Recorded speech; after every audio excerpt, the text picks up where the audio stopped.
live. So just to be mindful of that this evening.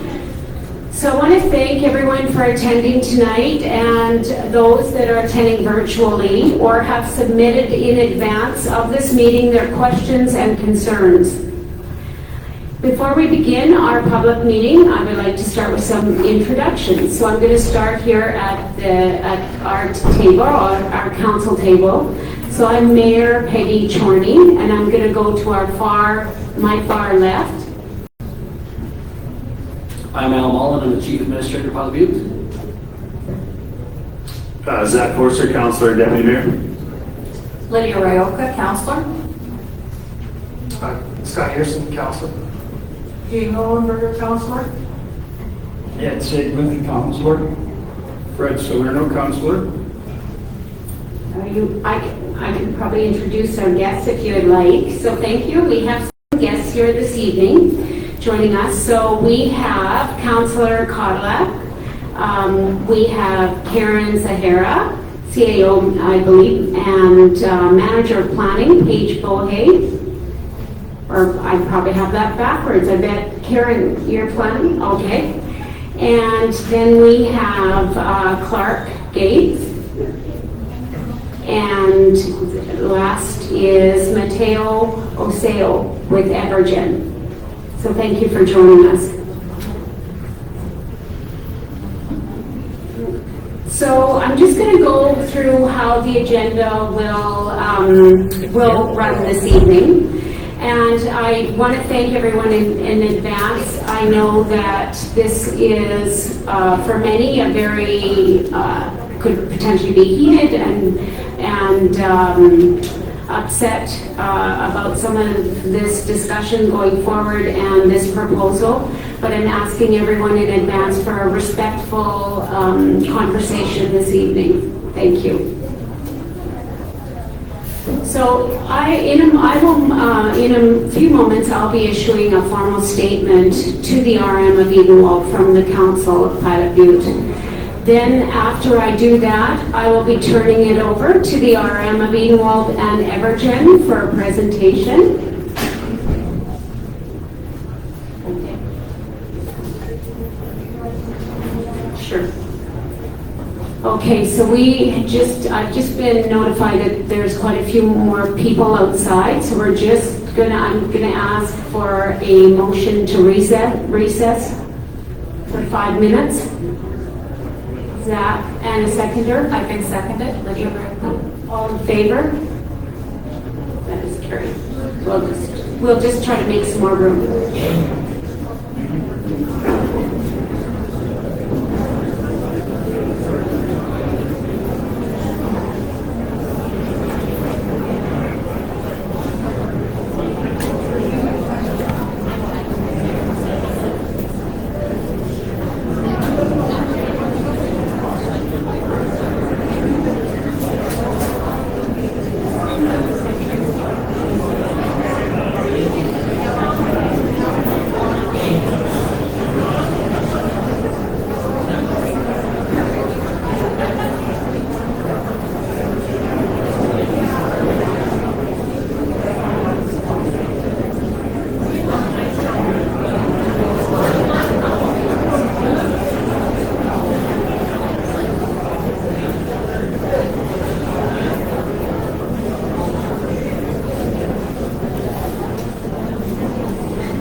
I can move my stuff. No worries, man. I'll walk you. The only thing I need access to is my camera. Okay, and I will actually do that way on the other. Get around here. Oh, thank you.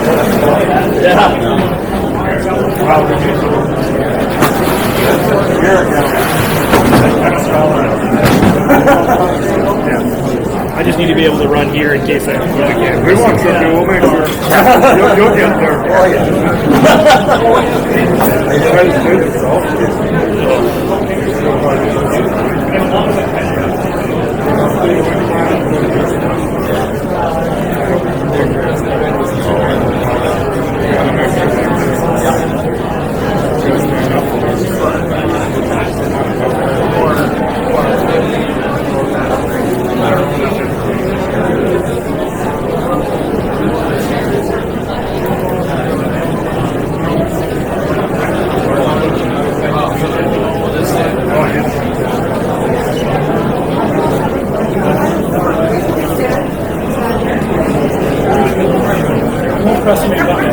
Sounds good.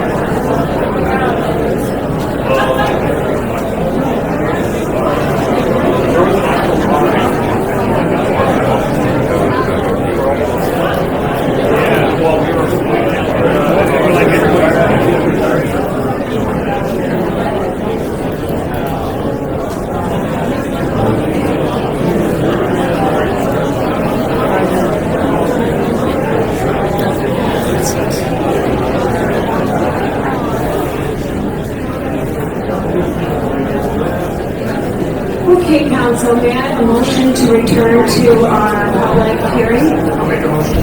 Scott, and a seconder? Just try not to step on the boundary. Thank you, Ed. All in Everything goes favor? down then, right? You're gonna have a lot of work to do. That is carried. Just to review my opening statements from a few minutes ago. If I do much more, it's Again, feedback. just asking for a respectful conversation this evening. And in a moment, I'll be offering our formal statement from the Town of Pilot Butte Council to the RM of Edenwald. Then I'll be turning it over for a presentation from the RM of Edenwald and Evergen. And immediately after that, council will have an opportunity to ask questions. After they have gone through their questions, I'm going to open it up to the residents and attendees here this evening. And what I'm going to ask you to do then is to make a lineup behind the podium here. We're going to ask, just because of the number of people here, which is great to see everyone, that you limit your questions to 2 at a time and then just go back in line. And then that way the hope is that I can give everyone an opportunity that wants to speak this evening. So thank you. At the end of the evening, I will be providing next steps for the Council of Pilot Butte, where we'll be going. So as part of my statement this evening, I wanted to say that really we've been so proud. With our community of Pilot Butte, we're actually the fastest growing municipality in Saskatchewan. The RM plan to approve a compost facility is expected to divert Regina's 24,000 tons of waste, 1.6 kilometers from our community. This is nothing short of alarming. On behalf of the town council and the residents of the town of Pilot Butte, we, the council, would like to express our adamant opposition to the location of the proposed commercial compost facility for the following reasons. Number 1, the town of Pilot Butte advises the RM of Edenwald, number 158, that the facilities located over the Zener and Condi aquifers, together with the lack of environmental standards from the province of Saskatchewan, has a potential to seriously harm the drinking water for thousands of area residents. Number 2, The town of Pilot Butte advises the RM of Edenwald, number 158, that the facility's location on Highway 46 and Range Road 2185 will put area residents in danger as an additional 30 to 60 commercial compost trucks going to and from the facility will add to the already high volume of traffic and the strenuous driving conditions of this overused single-lane highway. Number 3, the town of Pilot Butte advises the RM of Edenwald, number 158, that the waste disposal facility of this magnitude has the potential to discharge noxious fumes. As the tarps over the waste become loose, tear, and are picked up by the prevailing northwest winds, these noxious fumes being deposited over Pilot Butte and surrounding area. Number 4, the town of Pilot Butte advises the RM of Edenwald, number 158, that the lack of enforcement of rodent and animal controls will contribute to additional dangers on highway number 46 and the migration of rodents and animals into our town, resulting in an extensive nuisance for the residents of Pilot Butte. Number 5, the town of Pilot Butte advises the RM of Edenwald, number 158, that the failure to engage and plan with our volunteer fire department, administration, and council on an emergency response plan required by the province of Saskatchewan adds additional risk to the safety and well-being of our volunteer firefighters, residents, and land surrounding this facility. Number 6, the town of Pilot Butte advises the RM of Edenwald, number 158, and the administration of the same that they are contravening the RM of Edenwald, number 158 zoning bylaw by misinterpreting the use as permitted instead of discretionary use under the agricultural industrial use in the general industrial district waste disposal, pages 178 and 179 of the RM of Edenwald, number 158 zoning bylaw. Therefore, we, the Pilot Butte Council, appeal to the RM of Edenwald, number 158, to decline the development permit of Evergen at this proposed location. Thank you.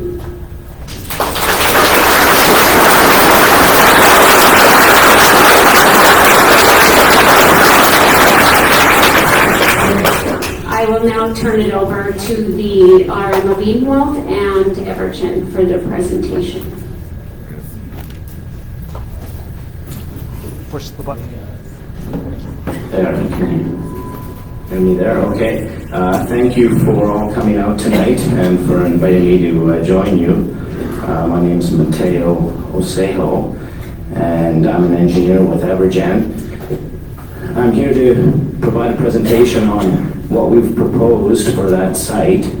And before I do that, I just want to, give you a little bit of background on, where I come from and my experience. So I've been doing composting in Canada since about 2002. We did a facility at the city of Edmonton and one in Washington State for Cedar Grove. And since then, we've built about a dozen in BC, not all for Evergen, but for many different communities we wouldn't even know a facility exists. So in Chemainus, there's one on the side of the highway that does all of the biosolids and food waste, and it's probably only 50 meters from the Canada #1 highway that goes up the island.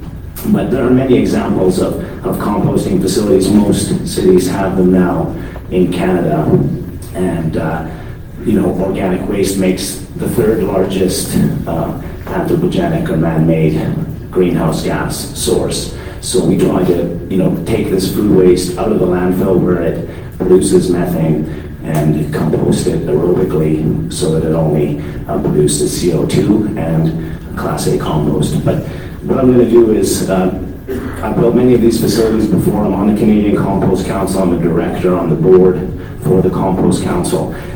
The concerns you're raising are not new. They do exist at compost facilities across Canada.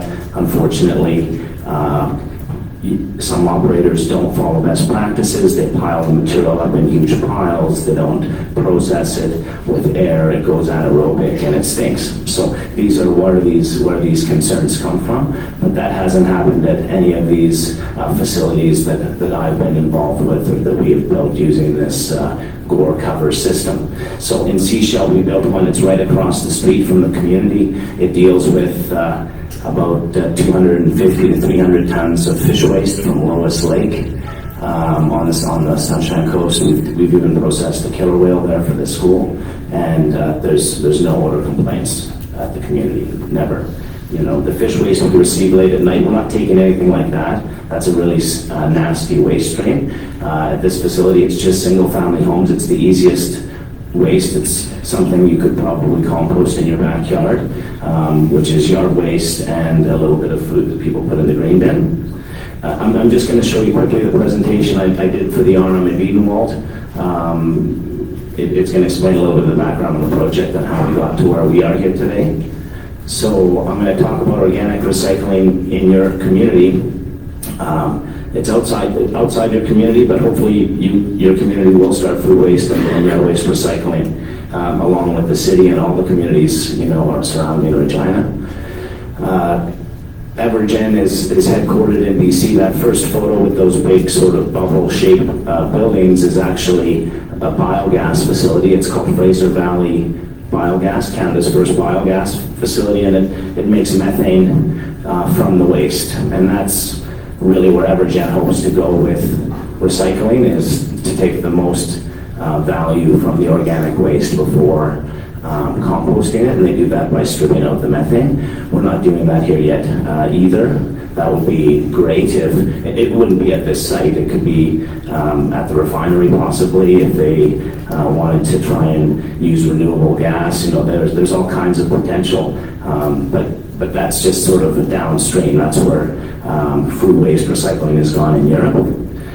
These are the sites that Evergen has for their portfolio today. There's one in just north of Whistler called Sea to Sky Soils, one called Pacific Coast Renewables, the Fraser Valley Biogas Facility at Grotech, Biogas Facility in Lethbridge, and then some projects in Ontario.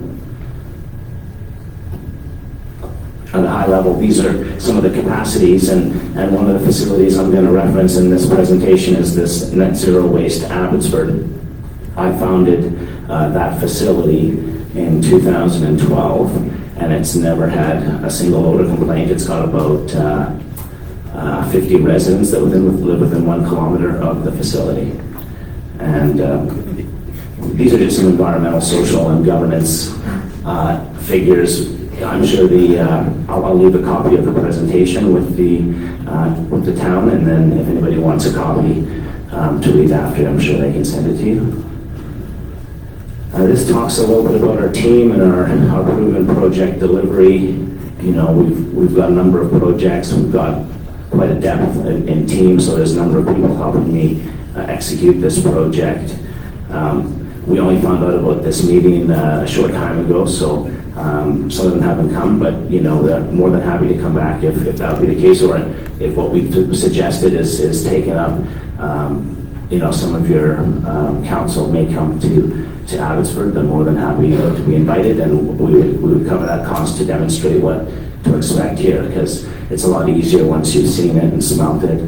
You understand that there's no odor at the property line, not what we're talking about. Like you said, 1.6 kilometers away, definitely not going to be any odor there, or this facility would be closed. So that's not going to happen. This is sort of the timeline, because I've been asked recently, why wasn't there more public consultation? And it's difficult, because until you're selected as the preferred proponent, and even in that process, there's negotiations before you sign a contract.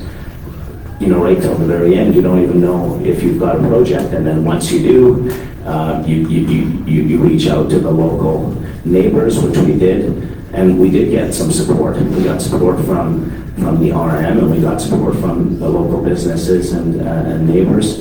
And, you know, we did a site suitability report to look, you know, do we have anything that we can't manage from an environmental perspective?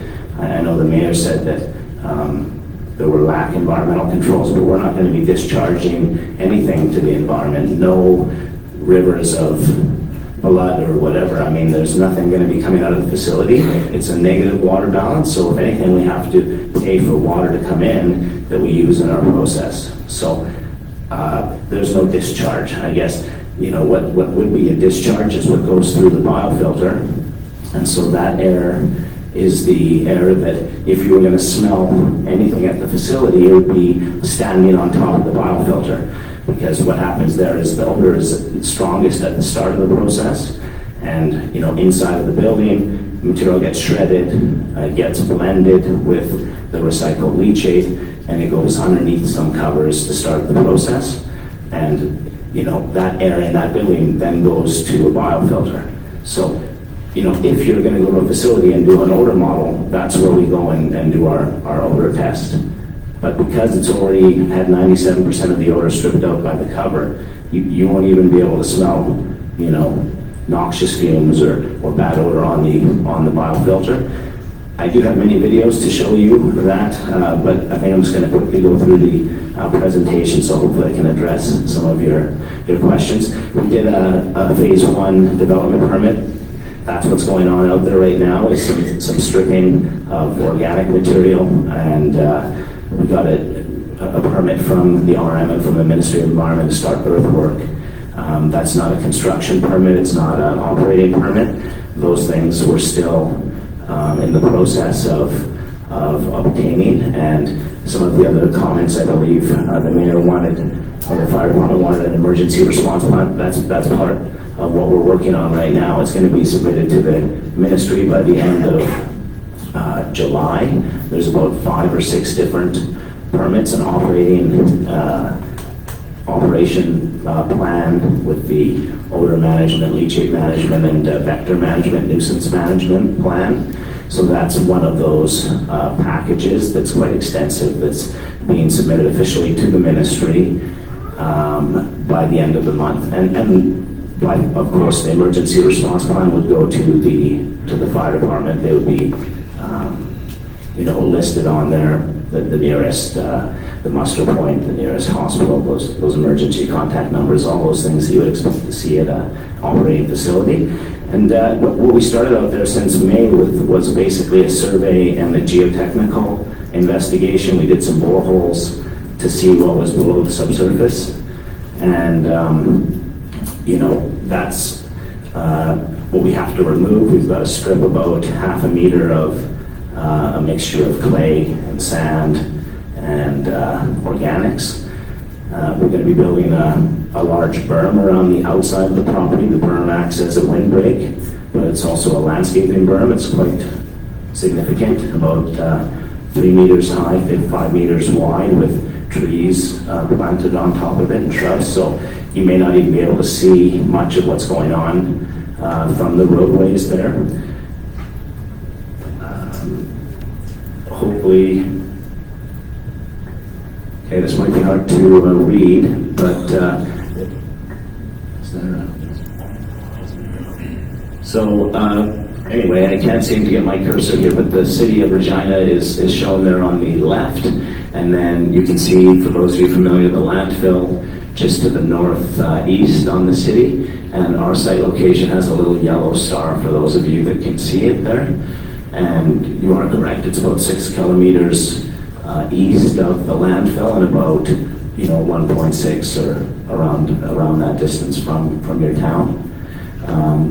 We looked at a whole bunch of different sites when we were trying to find a suitable site for the project, and in order to find you know, suitably zoned industrial land with what we would call buffers, you know, and the regulations state that you should be 250 meters from your nearest resident. Our nearest resident is 420 meters, and we got permission from that resident before, while we were doing the site suitability review. And, then there, of course, there are other sites, and other people would say, why not at the GTH, or why not at the Sherwood Industrial Park, or these other places. And first of all, there were different sizes of sites, different prices. Many of them had many more neighbors, industrial neighbors, right up on the property line at the GTH, and that can be challenging too. Here, I know your town is the closest to the facility location, but normally 1.6 kilometers would be a very significant buffer. And like I said, my guideline is not to smell the facility at the property line, not miles or kilometers away.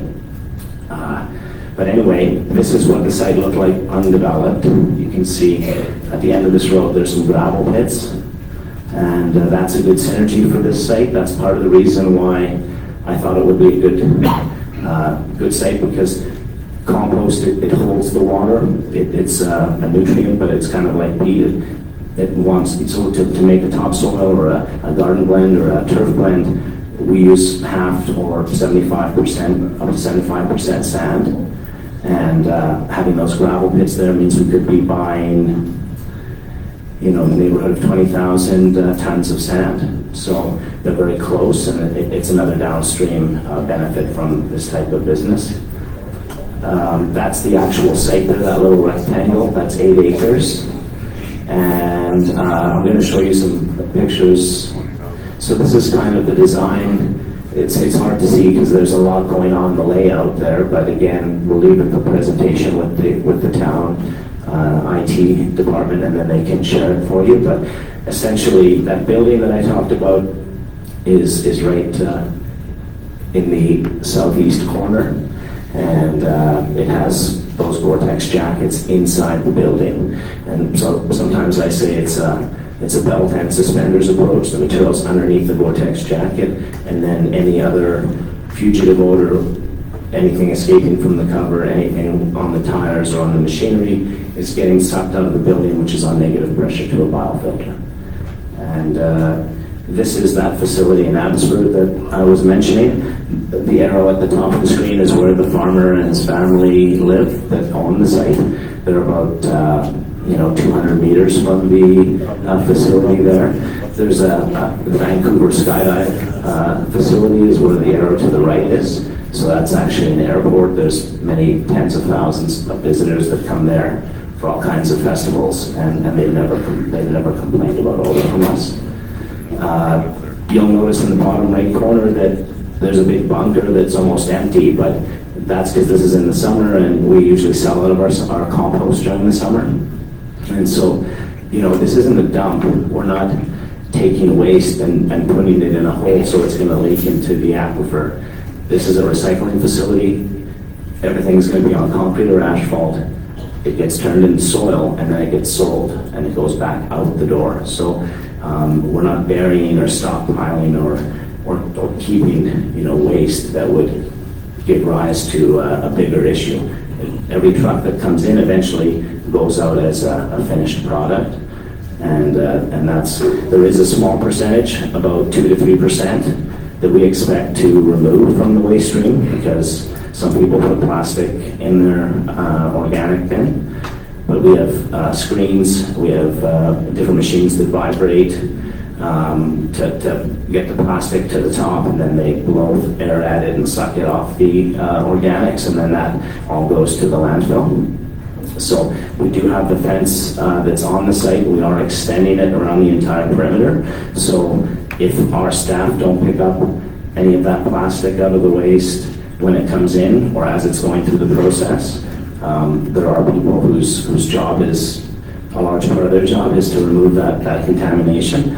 We have magnets that pull out the metal, but then at the end of the day, if there is any plastic that gets past that in this wind, it'll get picked up by the chain link fence, and we'll pick that fence regularly, daily. And if there's anything that gets beyond that fence, we'll pick the fields. But many of our facilities, this one in Abbotsford doesn't have a chain link fence, you'll notice.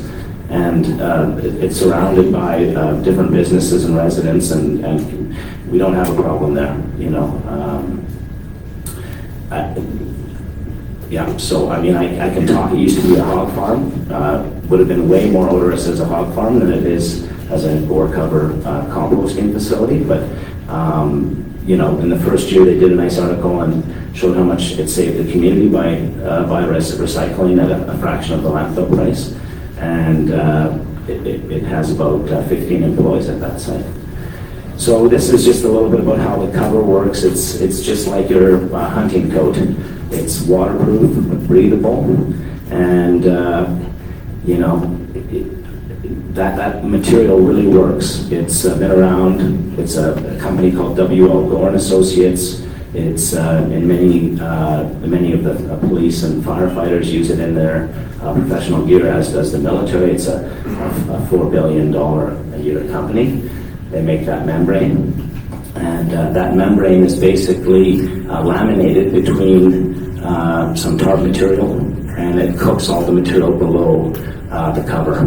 We have probes that we insert that measure the temperature continuously in the pile, and we blow air into the pile so that the pile stays aerobic and doesn't make those nasty odors that you would smell in a bag of grass that you left closed for a few days. So that's the kind of stuff we want to avoid. We don't want to make our job harder. We put some big weights around the tarp to keep it secured in place, and we have a control system that allows us to monitor and change how it's being used. We've been doing the pilot for the last 2.5 years at the landfill. So we've already, I mean, again, I've got since 2002 using the cover, so over 20 years using these covers. But we started a pilot here for the city just to see what issues we would have, and beyond the cold and the snow was definitely the wind. But you can see here, these photos are from the winter. This little box there, that little sea container's got a generator and a fuel tank in it, and an office, and we control and run those heaps from inside there. You can see on the right, actually, when the snow was built up on the cover, how it filled up like a balloon and got actually pressurized from all the air underneath of it. But we use those big super sacks around the outside to prevent the cover from blowing away in the really extreme wind. And these are some pictures, you know, in the summertime. This was just done at the landfill, but you can see when it comes out of the cover, it's quite hot. It's usually cooking between 60 to 80 degrees C underneath the cover, so you might see an avocado pit afterwards, but it'll be soft. You know, you can squish it with your fingers, kind of thing. And that's what it looks like after we build the pile, totally sealed. The birds can't get to it, the deer can't get to it. Underneath that cover, it's 80 degrees, so anything that goes in, if there are rodents or what have you, you know, they don't come out. They're composted like everything else. So it is sealed, and of course we will do, you know, what we need to do as operators to maintain that seal. So if there's a hole or if there's a rip, then we have, you know, staff that are tasked with sewing and repairing those holes and rips. And, you know, because we contain all of that, those nutrients, that nitrogen, that ammonia, those molecules that you would otherwise smell, you end up with some really big superfoods that you grow from the compost. The compost is about 10 times stronger than what you can make in your backyard. And so these are just, you know, basketball-sized onion and some oversized garlic and zucchini and 5-pound tomato. These are some of our customers have sent to us. So this is a sports field in Delta that was grown from seed. There's no weed seeds because of those high temperatures. So, you know, everything is cooked at that temperature. It just becomes, essentially dries it out. You will, some things will have to go through the process. Again, we do pumpkin recycling or Christmas tree recycling. The pumpkins you wouldn't see, but the Christmas trees you might find. So what else do we have here? This is what the compost looks like. That's a 1/4-inch compost, the finest that we make. And you know, this is just another 620-pound pumpkin. We do a lot of education with kindergarten to grade 12, and also with colleges and universities. Again, like I said before, this organic recycling and composting has come to every major city in Canada, in some cases for 20 years now, in the case of Guelph. And of course, some of those facilities do have problems, but they're usually the really big ones, the ones that are 100,000 tons. There was one in Vancouver. It got closed in 2018, and it was huge, over 100,000 tons, and it was all outdoors with no covers, and it was eventually, if you stink, I always tell people the facility won't stay open; it'll close. So I don't want people to think that maybe if you don't believe me, most of you probably haven't been to a commercial composting facility before. And I know there was one west of town, so I've done a little bit of digging. That one was called a compost facility, but it was making actually an agricultural amendment, which is like a sulfur-based agricultural amendment that you use for growing canola. And so, again, sulfur produces H2S, it produces that sort of rotten egg smell. And so not all compost facilities are the same. So maybe that facility would be a really stinky place to work because of what they're doing. But it's not the same as what we're talking about doing here for food and yard waste. A couple of the things I just want to quickly comment on that I took some notes from your mayor and her concerns.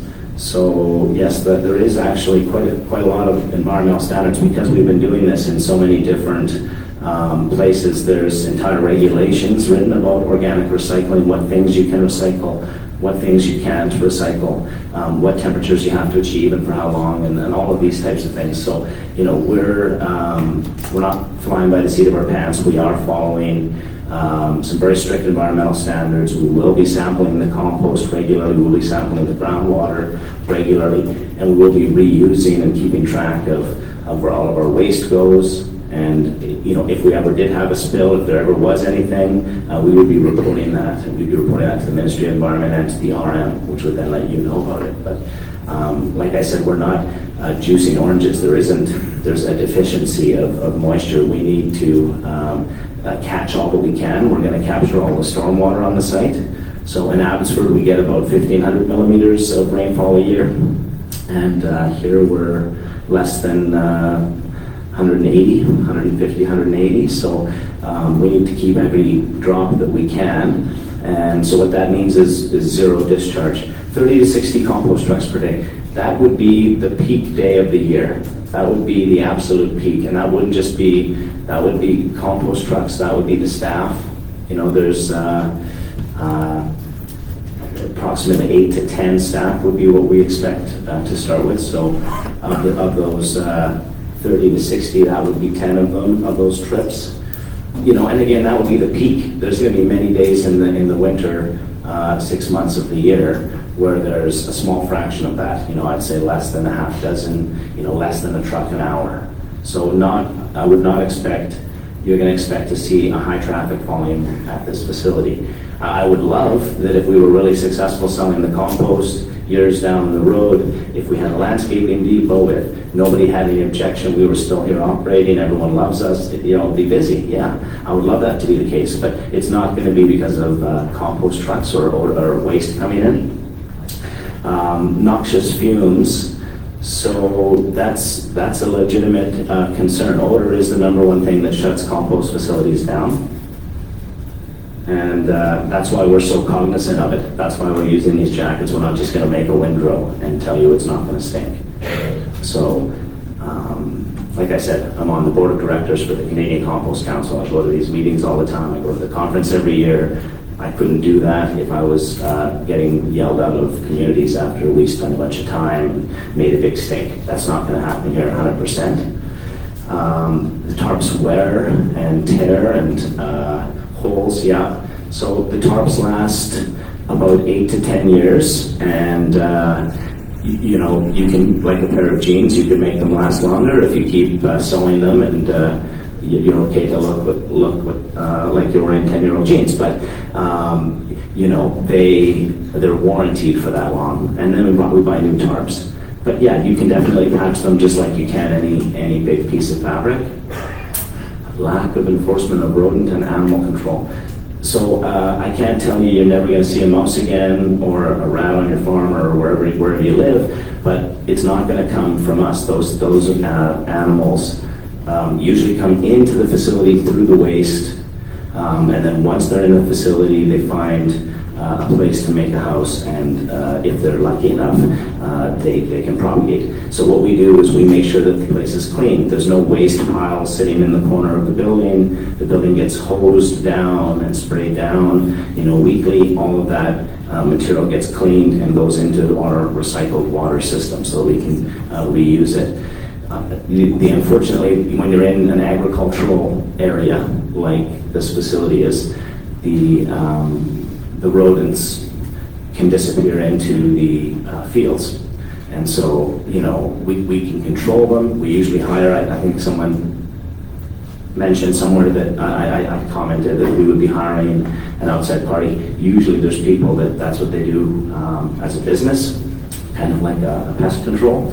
And they come out with traps. The traps aren't very effective. They're like a poison trap, but they do show us where there's activity because the rodents eat the bait. And then we use other types of traps to catch them, kill them, or find out how they're getting access to food or how they're getting in the building. We've had really good success with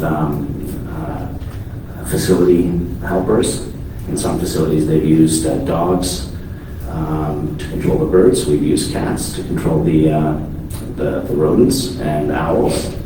And like I said, we don't have a problem at our other facilities. So let me just keep going on the list because there were good points. Engage with the fire department. Again, yes, that is definitely something we're going to do. These things come in due course.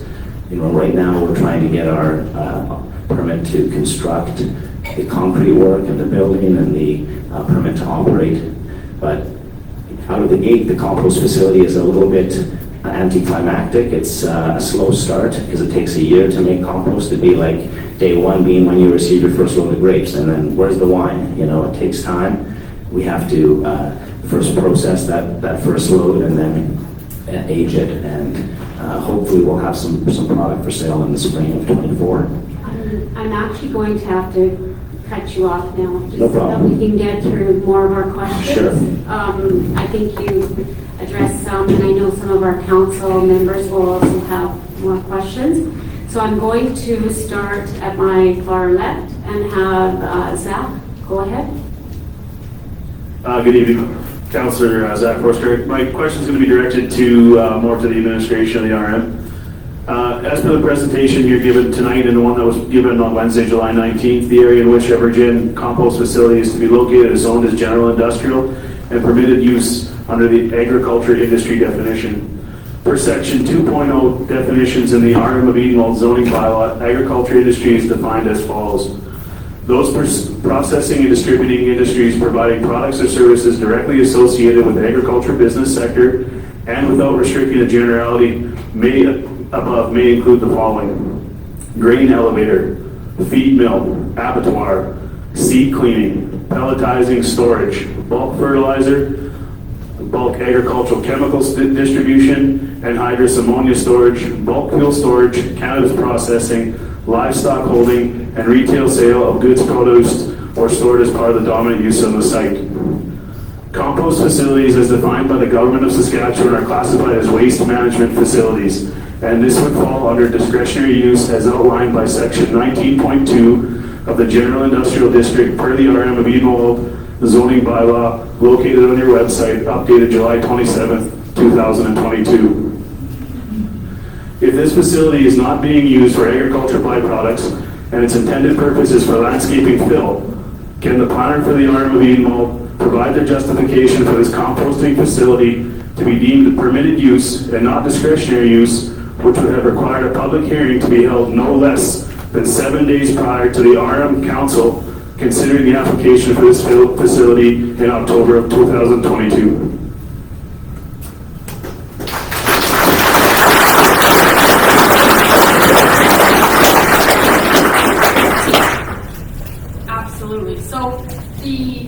application for the development permit was submitted to our office in April of 2023, not in October.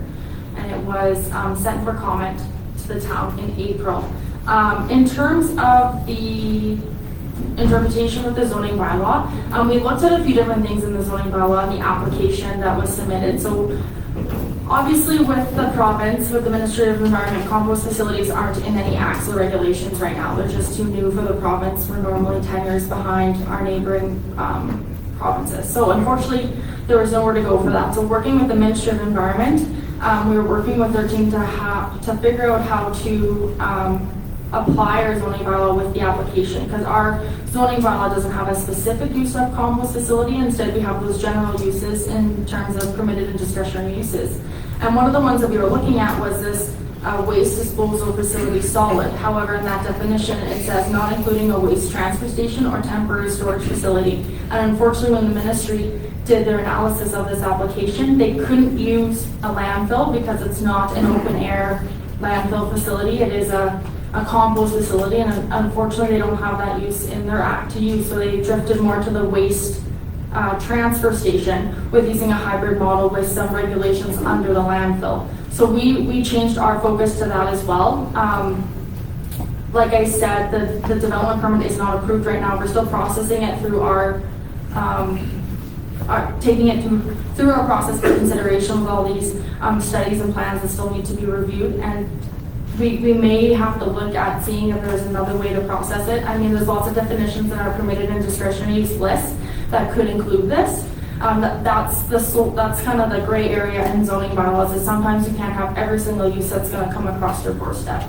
So, like I said, the development permit was submitted to our office in April, and we're still going through that process alongside the Ministry of Environment. They haven't approved it either. I'm assuming they're going through the same struggle with this gray area, but I'm interested to see how they will process it.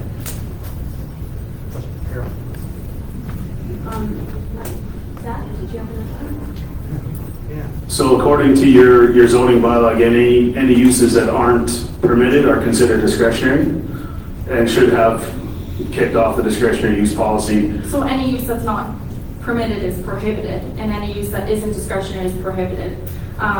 So in that case, that's why those definitions, if you read, like the one that you read, the agricultural industry, and a lot of our other general definitions, they have that list that you read off, the A through L.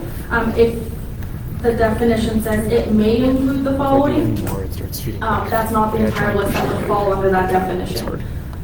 So it's the language of the definition that opens it up for anything that can be applied and may not be listed below. But I will take that into consideration, and we'll go through that list again. Yeah, I'll digress my question in the interest of time. So. Okay, and I just want to expand on that now that we're on this topic. So on page 39 of your zoning, so I would say, from what I just heard, I understand that this sounds like there's some ambiguity, or I think you used the word gray area.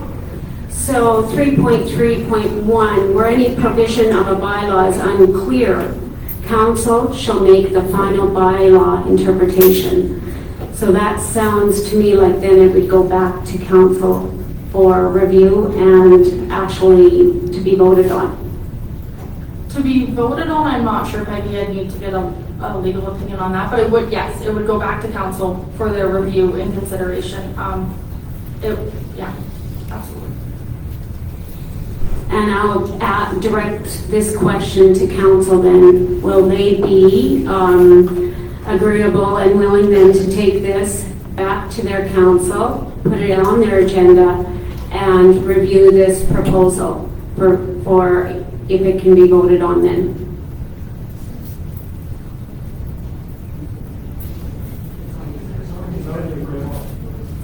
It's on the agenda for tomorrow? Yeah.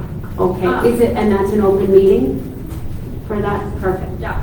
One more thing, Peggy. I think council would be in a position to review it under that section once we have a complete application. Like I said, we're missing some engineered plans and drawings and aquifer protection plans, and without all that information, I think council needs all the accurate information to be informed to make that decision.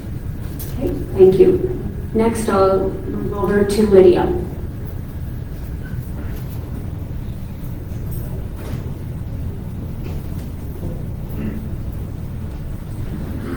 I'm Lydia Ryoka. I'm counselor. My question is this question is for Mateo. How do you know what kind of waste will be put in the compost bins? Many people use these programs appropriately, but many do not. My questions are, how do you audit or go through the compost, and do you test your final product? What standards does the government have of compost, and what will be left in the soil after you process it? How can we be assured that the superfoods grown from the soil you are selling will be safe to consume? Okay, thank you for your question. So the question was about how do we test our compost and make sure that it's safe, and how do we control what goes in the waste. So I always recommend that semi-automated collection is the best way to go, because then you have a swamper who's checking the bin before the truck dumps it. You know, if it's fully automated, the truck picks up the bin, and then there's a camera that takes a picture of it inside the garbage truck. That's what the city has, but they will be able to identify when somebody puts in a big black bag full of garbage, because there'll be a photograph of each household's pickup. So as far as the process on what they do then, normally we would recommend that a sticker would be put on the bin to flag it and say, this is a warning. You've got plastic in the bin. It's not allowed. And here's a photograph, just like you would, and then you would eventually find those people. I'm more talking about oil, anything toxic. People dump all sorts of things in that you wouldn't necessarily identify when you're dumping it in dumping the bin into a dump truck. Yeah, no, I mean, I've had bocce balls. I've never had oil. I've had pillows and clothing and all kinds of glasses. The worst, because glass breaks into a bunch of. It's very hard to remove. So metal gets removed by magnets.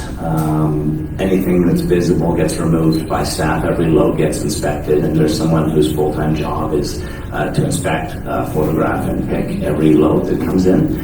But inevitably, some material goes through the process. We do have an extensive, it's called a CQA test, a compost quality assurance test that it's endorsed by the Canadian Compost Council. So it's about 10 pages long. I could put it up on the screen, but we look at all the different metals that are inside the waste. We look at the nutrients. We look for fecal and E. coli, salmonella. We look at the stability, how much it's respiring. We look at what kind of salts are in it. Farmers don't want to have salty soil. So we're looking at all these different things, and they produce a huge report. And we do that for every 1,000 cubic meters or less. So we'd be doing that test. It's about $500. We do them, at least every month, I would say. And that's something that we use to test different products. So there might be 2 or 3 different products we test in a month, but it's a regular part of the process to test the compost. Thankfully, there aren't that many people that are throwing those big, like a paint can or something like that in there. And if it does, we can pick it up. And that would be something metal that would get picked up by the magnet. So does Saskatchewan have regulations of what is allowed, I guess, in the soil after? Yeah, there's the CCME guidelines, which are the Canadian Council of Municipal Engineers that the provinces all use. We're actually regulated by the Canadian Food Inspection Agency. We make what would be classified as a fertilizer, and so as a fertilizer, we're controlled under the CFIA, and we have to submit some of our quality of our end product to ensure that it's safe for public use and consumption. Okay. And I know you touched on this other one a little bit, but I just wanted to address, with the multi-billion-dollar project complete on the #1 highway, why wasn't more consideration taken to utilize the bypass for the proposed commercial facility to a location more accessible rather than putting more commercial stress and traffic on the number 46 highway? This is a secondary highway that is already overutilized, congested, and extremely dangerous. The Town of Pilot Butte has been trying, the Town of Pilot Butte Council has been trying to engage the government to address these safety issues, but it appears to be ignored. We have asked for traffic studies, we have asked for all sorts of things, and we have been getting no leverage. We are the only community in this area that is not protected by a bypass or an overpass. Many, many people use this highway. So we're gonna add, you estimate 30 to 60. I'm not sure how we're actually auditing that. I don't know how you have come up with those numbers, but that's 2 ways. So you double that, and they're fully loaded, heavy, big trucks going, which is a concern to the safety of all of our residents around. Yeah, so those,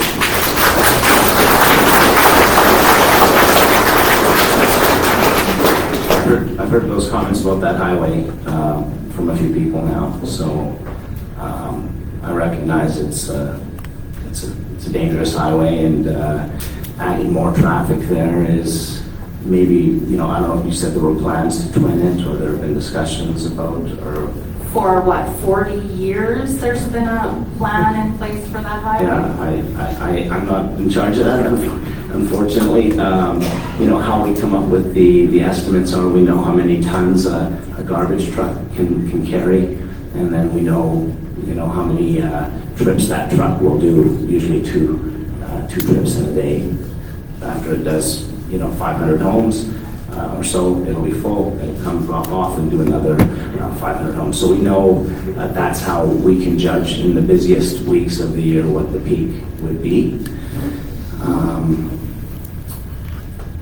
What else did you say? Yeah, definitely, the I don't know what the traffic is on that highway in the busiest periods of the year, but the type of traffic that's coming to our facility would try to avoid it, because these would be when off-peak hours. So we may, in some cases, the wind is significantly less early in the morning. So you don't operate, you don't do certain things like putting covers on off the pile or screen in high winds. Plus, like today was a good example, very windy, actually from the east. Yeah, no, I know. Yeah, but it was actually from the east, so today it would have been blowing the other way, but it wasn't windy this morning. It got windy, in the afternoon, at about noon. So, in that would be what a manager at the plant would be doing daily, is looking at the winds and then possibly starting staff an hour or two early on those days, and finishing early, so that we're not operating when it's windy. So that would be peak traffic time for people heading to work, would be those early morning. Yeah, so, the garbage trucks, usually have two trips in the day. And so, again, for the 30 vehicles that we're open, say 10 hours a day, you'd be looking at a peak of 3 to 6 vehicles an hour. So I don't think we're going to be a major contributor to the traffic. I know there is a traffic issue. By all means, I endorse, support, expanding the road as we're contributing to that, but we're not going to be a big business. Okay, I'm going to move on and move to Scott. I'm Councillor Scott Anderson, and I'm here to talk about my concerns about the environment and lack of controls, especially in Saskatchewan in regards to these facilities. And please bear with me as I only have one question, but it's important I share the following information. In my opinion, the City of Regina is moving a landfill onto the RM land that contains compost and whatever else residents throw into green bins. It's great for the City of Regina because they don't have to care about this, and they're going to be sending thousands of green bins and their waste to the RM. Per the City of Regina, on the Green Bin program, all food scraps, including meat, bones, dairy and greases, yard waste, soil paper, paper towel, cardboard, and tissues can go into the green carts, which will divert 50% of the average household waste from the landfill. As to my fellow councillor Lydia, there are no controls. The City of Regina residents can throw in paints, oils, garbage, toxic materials, plastics, diapers, medical supplies, etc., and it will be picked up and delivered to the site. This is, in my opinion, this is an environmental disaster waiting to happen. not just because of the cell, which I do have concerns on. It will attract mice and rats, which is a high risk to local wildlife, agriculture in that area, the local businesses that are just across the street from it, and to the residents in the RM and Pilot Butte. And I understand there was a comment today in an interview on CGME, I did not hear it. It said that residents can buy owls and cats to help control the issue. I really hope that's true. That's a real bad. It sits on top of the Zener aquifer that supports water for thousands of residents, most probably everybody in this room, including residents for Pilot Butte, Balgonie, Edenwald, White City, and the RM. The sandy soils in this area will allow seepage of toxic effluents from this site if there is a spill. And please note, I know you talked about water. There is no central water. You're not going to get water from the RM. You have to drill a well. And you will be drilling a well into the aquifer, and because the RM doesn't have, unless they're going to ask Pilot Butte to provide central water, you're going to drill a well into the Zener aquifer, and you need that water because there's compost fires. This stuff heats up in the industry. That does happen. Lack of controls, and I'm sure other areas across Canada, the corporations and local administration came to these meetings like this and said, don't worry, everything will be okay. And during the start of these projects. Lately, the city of Edmonton and the province of Alberta has revoked a permit after years of complaints through the snow. Again, I know these aren't your companies. I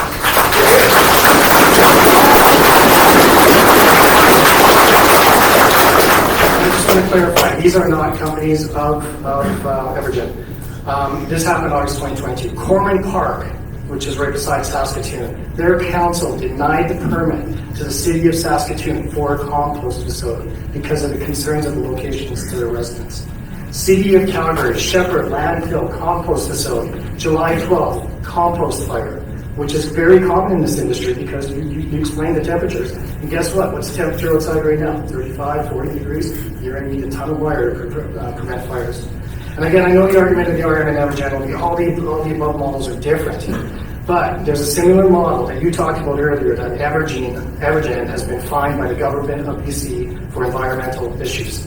And I quote from the Business Intelligence magazine article from BIV, City of Abbotsford, March 22. Toxic effluents discharged from Cosmos facility.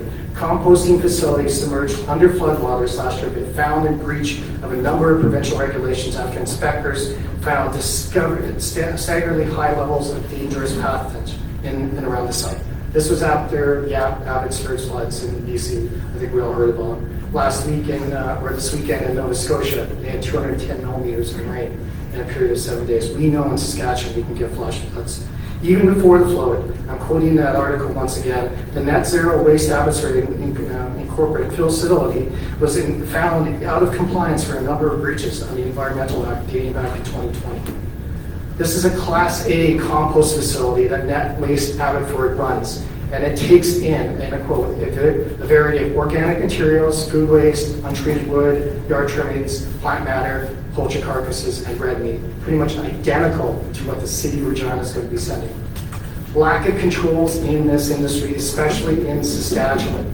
And you referenced, this is a gray area. Saskatchewan has very little, I really hope somebody from the environment's here, because of the government, there's very little documented controls. Government of Saskatchewan created a compost facility guidelines document in April 2023. It's 4 pages. Government of BC, theirs is 9, that's just the guidelines, but they supplement with a 138-page document on the design and operation of these facilities. As per mentioned earlier, per the Saskatchewan document, this is considered a waste managed facility. It is black and white in their 4-page guideline. And this includes, one of the laws is you cannot have a resident within 500 meters. There is a house within 450 meters of this facility. As of last week, the government of Saskatchewan has not completed their environmental study. With all these risks, the government of Saskatchewan and the RM of Edenwald, I plead with you, do not approve this permit. The city of Regina has an entire environmental department that manages and monitors the city landfill, projects, and inspects other commercial sites in the city. What department does the RM have? Evergen currently has a pilot site at the landfill and hub, as Council already mentioned. This was designed for these projects. But the RM wants to take full environmental risk and support and build a City of Regina landfill / compost facility for what? Tax revenue for the RM? Lower costs and higher profits for Evergen? My question to the councillors of the RM, with all the environmental risks, lack of controls, how does the City of Regina landfill compost facility benefit the residents of the RM and your neighbors, including Butte, Balgony, White City, Edenwold? And how does it benefit us today and with the generations to come?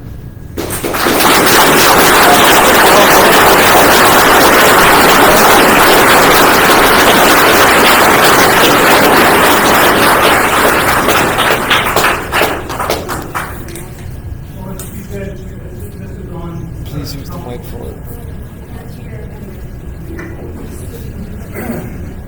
We're going to be discussing this in detail at our next council meeting, which is scheduled. Little late. And taking into Let's just let him answer the question, please.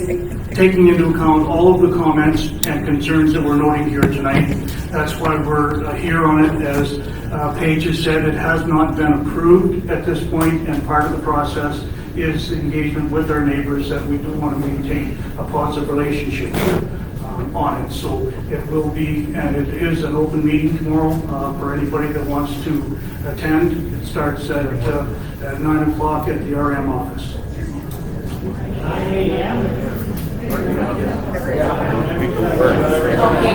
just if I can get everyone's attention here, I'm just going to see if Scott has any more questions. Again, I just really want to ask the council members, what is the benefit to you? What is the is there a financial benefit? Like, what is the future of our children and our residents in this community? Why put a compost landfill in your area? Why not leave it in the city of Regina? It's their garbage. It's their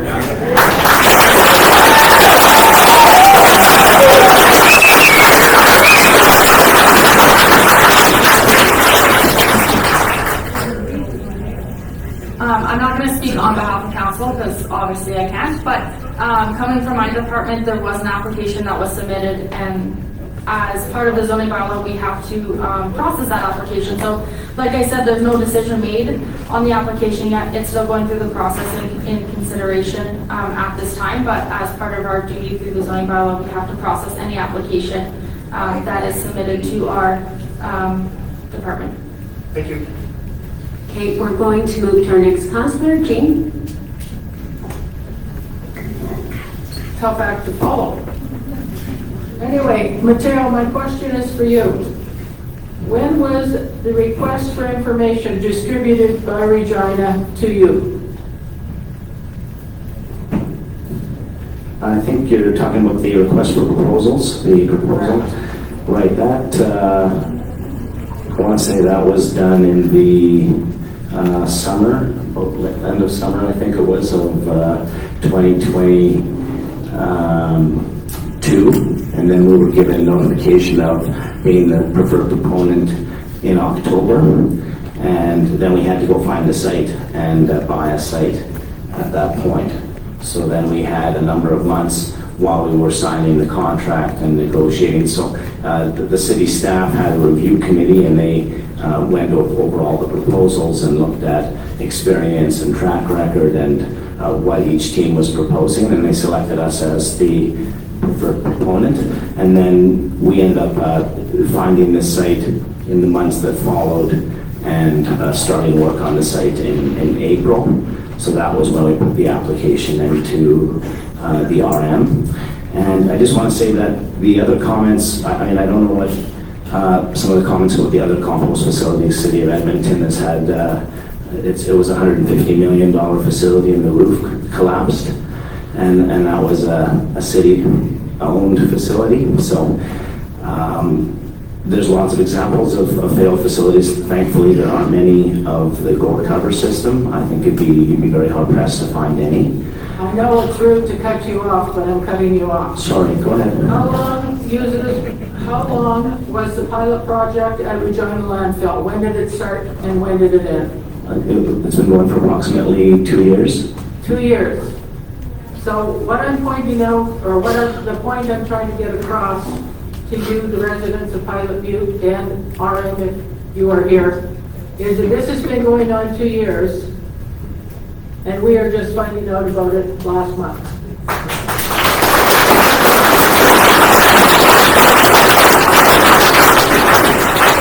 And like the previous councillor said, you did your project, pilot project, in the Regina landfill. And we're all sitting here thinking the same question. Why is Regina not using their landfill for their composting?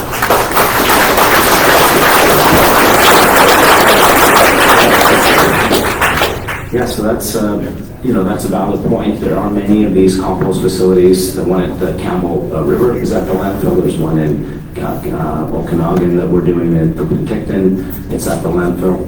One in Oliver at the landfill. It's very common. But that's not to say that the ones that aren't at the landfill aren't successful and don't impact the community, don't impact the groundwater.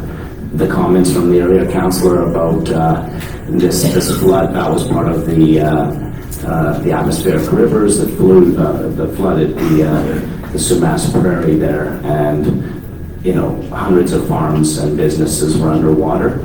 The compost facility was underwater, so as a result, of course, the stormwater controls were flooded, and like you said, it was discharging dirty stormwater, but there's still never been an odor complaint at that facility, and that's the biggest concern that people usually have is odor. So that was a flood. I'm just saying that was a once in a lifetime flood. There was fecal matter from the pigs that were dying in the farms. There were dead chickens. I mean, there was a lot of cleanup, and so the site's been cleaned up. There are no. I know. Most of you haven't been to a commercial compost facility, so I would love to have the opportunity to show you firsthand what we're building, because you're not going to smell. What we'll do is we'll keep, sorry, I have to keep this moving. What? Sorry? Why not Regina landfill? Was it to me, the question? Why not at the landfill? Why not? Well, I mean, if the RFP had asked that, I would have preferred it, because then I wouldn't be here, justifying the site selection. So, I've recommended to the city that the landfill is a great location for a compost facility, but I don't know why they chose not to do that. They made the proponents come up with the site, and so we had to go out and select the site. So, I do this for many governments and municipalities. I've done it for Seashell and Powell River, Chemainus, I mentioned, and Nanaimo. These are small cities, much smaller than your communities, and they've been able to find a way to make it work. There aren't any odors at those other sites. Okay, I'm just going to move this along. Jean, did you have anything else? Well, the bottom line of it all is last Wednesday you said that you have gone in and put compost facilities in all these other places. And all these other places provided you with the land. So you're working for Regina, but it just so happens that you're wanting land in our backyard. And I don't think there's anybody in this room that agrees with that.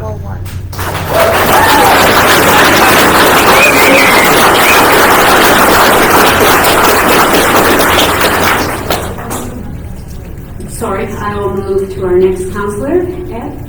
Yeah, in the interest of time, so that our residents can ask, I just have one quick question for Mateo. You mentioned water usage and that. How much water are you using? And Scott mentioned it too. Where is the source? And the reason that this is a concern to me and to the residents here is that, as it was mentioned, we're supplying water to other municipalities. This location is actually between our well and the Sask water well, and I have been involved in things before. The liners will leak, so it's the amount of water, and whether it's 97%, there's still some water that's going to disappear. I just want to know how much water that is and the source. Thank you. Okay, so the question was to do with water, and I just want people to know that we are going to be putting in groundwater monitoring wells. We're going to start by taking baseline water quality samples, and then we would be testing that regularly and making that information public so that you can know that there are no leaks. We have two different systems, one that collects leachate in a tank that's like you would imagine a septic tank to be, a fiberglass tank that's totally sealed. And then another pond which collects the stormwater, and that stormwater, we would call it contact water, so it's possibly, touch some dust or some compost, but not coming from the waste. And we would recycle both of those. And if you're asking, the amount of water you use depends on the time of the year. So in the summer when it's dry and your grass is brown, we need more water. And in the winter when it's mostly food waste and we're adding carbon to it or green waste to the mix, we need less water. We start with 60% moisture content, so to make the material break down, you can make a snowball with it. And then when we finish it and we're screening, it's about 40%. So it's not powder dry, it's black, it has moisture, but it's significantly drier than when we started the process. How much water that works out to, it's not a significant amount of water, but it'll depend on how much we can recycle from the rainwater. So what we're doing is building an 1.5 acre concrete pad where we would in the future store all of our different end products, compost amendments and soil products, and we're going to catch all that rainwater to recycle in the process. Okay, one more question now, we'll move to Fred. Thank you. Just to get an idea of the scope of this, on average, how many bins per week? Because we all have green bins, we can kind of figure it out from there. How many bins will we get? Yes. So each of the households was given a bin. We're not doing any multifamily. We're not doing any of the restaurants and grocery stores or commercial waste. That's really the more challenging and difficult waste streams. So, we're not rushing out of the gate to take all the different wastes that are available. We're just doing the city's green bins, single-family homes. People are concerned about public health. The fecal matter is really where your concerns are, other than obviously phosphates or nitrates or those type of nutrients leaking. Bins, sorry, I don't know how many bins they have for the city. It would be based on how many single-family homes there are. So if there's 100,000 single-family homes, I think the bins get picked up once a week, so there'd be like that much of the waste. So 24,000 tons a year is what they've expected. Okay, just see, okay, you didn't comment? There's over 50,000 residents dwellings in the city of Regina. 50,000 bins? Over 50,000. We don't do the collection, I just need to know the tons coming in. There'll be at least 50,000. Okay. So I don't, again, Okay, anything else? Yeah, there's, okay, I'm a little confused about what's going on. So it hasn't been approved, but are you in construction now already? So the approvals that have been provided were just for the civil prep and the site work earthworks. So the operating permit and the concrete building, biofilter, size of the leachate tank, size of the pond, all of the different permit plans, contingency plans, odor management, all of those types of things are going to be approved prior to the start of the operation and are being submitted, as we go to the Ministry of Environment. So it's a business risk at this time? Yeah, this was a huge rush to get the city's program started. It is one of the last big cities that doesn't have food waste composting. And so it is a tight timeline, but because it is, from my world where I deal with this every day, all day for 20 years, different types of waste, different types of mortalities, all kinds of hatchery waste, and I could go on forever. This is the easiest waste stream, you know. We're using these Gore-Tex jackets, we're putting on air into it to keep it healthy and to keep it having a pleasant, what we call hedonic tone. And then we use things like best management practices, you know, the right tools, the right screens, the right equipment to make top quality compost. You know, most of the time, other communities are the same as yours. They're concerned. I mean, I'm amazed, honestly, at how many people have shown up, and I think that's fantastic that your community is so engaged. And I can't wait to be talking a year from now about how nobody has smelled anything or had any of those negative impacts. Okay, I'm just gonna catch up and just see if Fred, did you have anything else? No, thank you. So we're going to start right away with letting the public here, community, line up and ask their questions. But I do want to just give a reminder to anyone here that might have to leave that we did have a sign-in sheet. I know there are a number of people that came in. So please make sure if you didn't sign in that you are able to do that. And you can even drop by the office. They'll have it there, as well as petitions. And that we have for your signature if you are so inclined. So we will start with our first resident or attendee. Please, if you want to approach the mic and say your name. So my name is Shauna Brandt. I'm an RM resident, so I'm an RM taxpayer.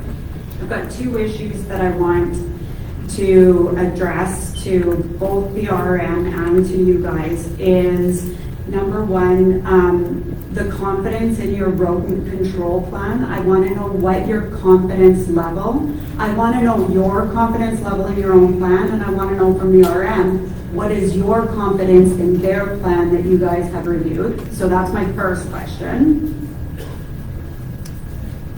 So yeah, rodent control, like I said, is about not letting them, not leaving large piles of waste sitting around for long periods of time. That's also fire control, that's also odor control, that's a lot of good facility management, is you take the waste in, you process it, and I'm just going to interrupt you. Are you very confident? Yes, 100%. Yes, I mean, I'm not saying there's not going to be rodents, but we're going to manage them. There's people in Abbotsford that, again, I'm going to give you a story because it's easier than giving you an answer. But they come, they use night vision goggles, they try and shoot rats at night. They can't find them at our facility. Okay, RM, how confident are you in their rodent control? So one of the conditions that we've asked be submitted to our office is a nuisance response plan, and the rodent and pest control will be in that plan. We have not received that plan yet in order to review it accurately, but instead, in light of this meeting in our own open house, I called the municipalities that have such facilities in their boundaries and asked for pretty much a reference check. I asked for this and noise, dust, odor, and they said that they had no problems with rodents or pests. So I talked to 2 municipalities. So I can't say for certain right now because I don't have that nuisance response plan and how it will be dealt with, but from what I've heard from other municipalities with these facilities within their boundaries, I was happy with that answer. Okay. So just one thing I'd like to leave people with on that question is, Jen, you're very confident in your rodent control. Would you put it in writing to say if any of us now have a rat problem or a very increased rodent problem that are going to be diseases to our pets, our children, that you would cover our exterminator bills? Yeah, so this is funny because in Pemberton, there's a facility we built in, it's called Sea to Sky Soils. It's about 10 kilometers from Pemberton to west of Pemberton. And the same question, comes up. So if somebody finds a rat in their basement, is it the fault of the compost facility? I have never had a rat. I've never seen a rat. No. So I wouldn't expect if you've never had one, never seen one, you're not going to see one or have one after the facility is built. It's not attracting the rats. What happens is they come in the bins, usually the commercial waste. It's not as big of an issue with single family homes, but people who leave their waste bins open or unattended for time, and the rat gets in, comes to the facility. Yeah. But we do spend a lot of money, a lot of time to make sure that it's not a problem anywhere else. It won't be a problem here, 100% confident. RM, I'll be looking for that in writing if you guys do approve it. My second question is water. When we built our house out at Rock Point, I complained to the RM about the low pressure of the water and blah, blah, blah, blah, blah. The response that I got was, well, if you look at the fine detail in your building permit, you are required to have a cistern backup in order to be able to maintain your water pressure in your house. So I want to know, how big is the cistern that is going to be used by Evergen in that area? Because I cannot flush the toilet in my bathroom while somebody's having a shower because there is not enough water, and our water system right now for the RM, where I live just down the street, the RM cannot provide me with enough water, and they do not have the ability to bring that water to us. So water is a massive concern for me. And you had mentioned earlier almost like a benefit of, well, we'll be buying your water. Well, we don't have water to buy.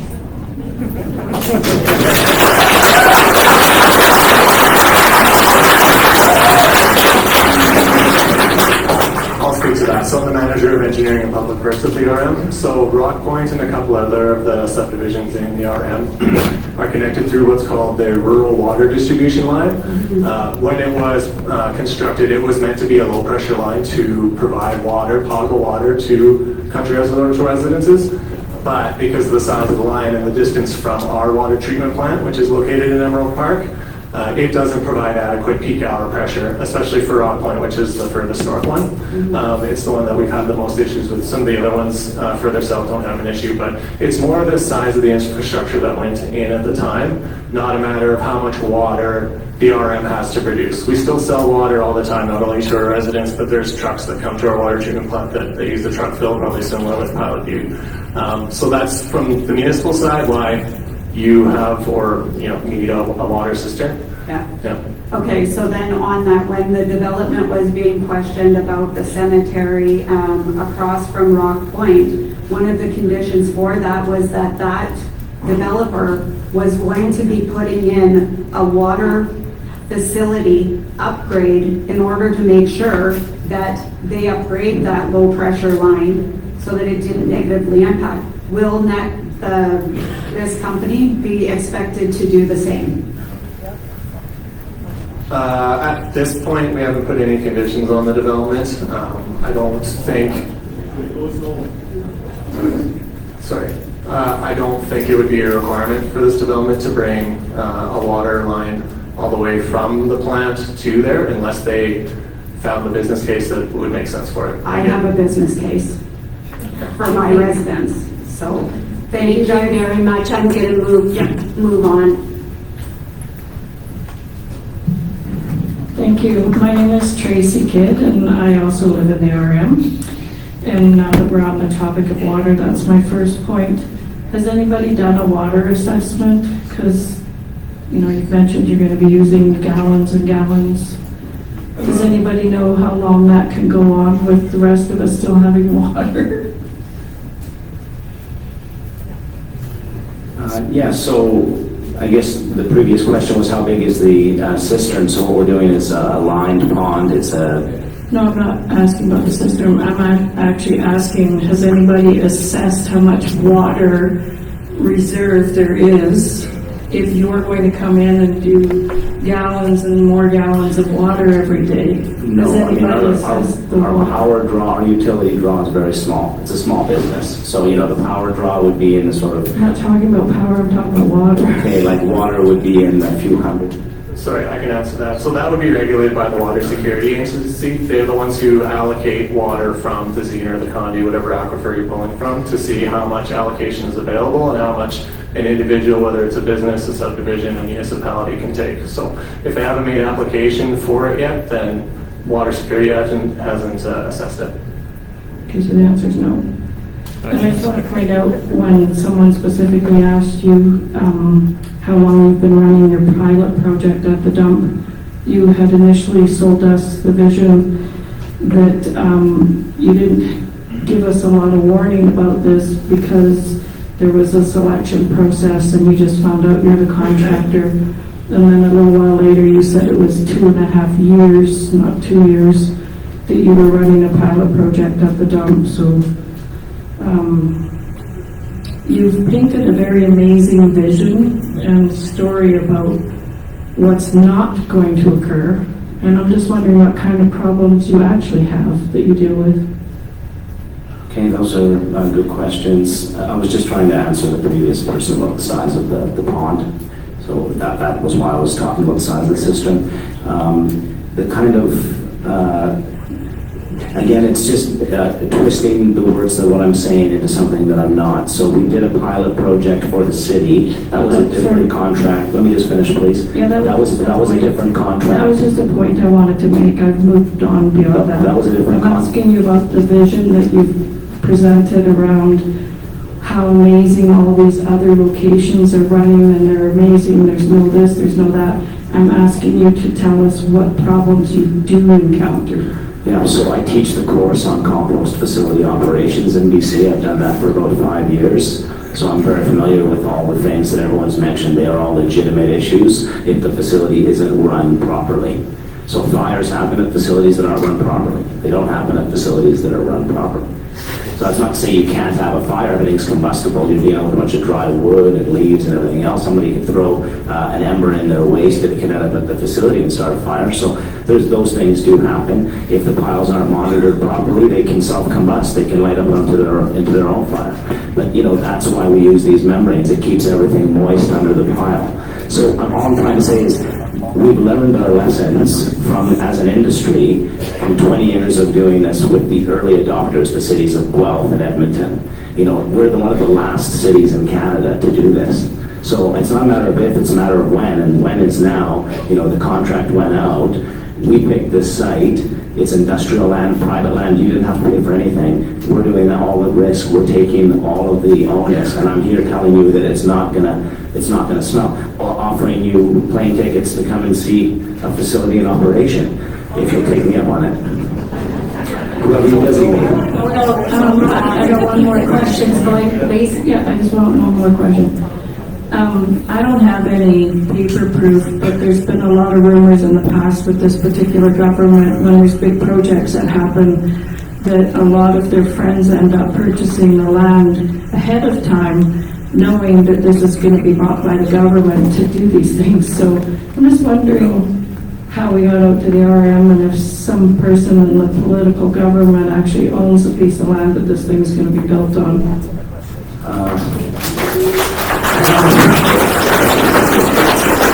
Like there's a story there that I'm not aware of, but that's not what happened here.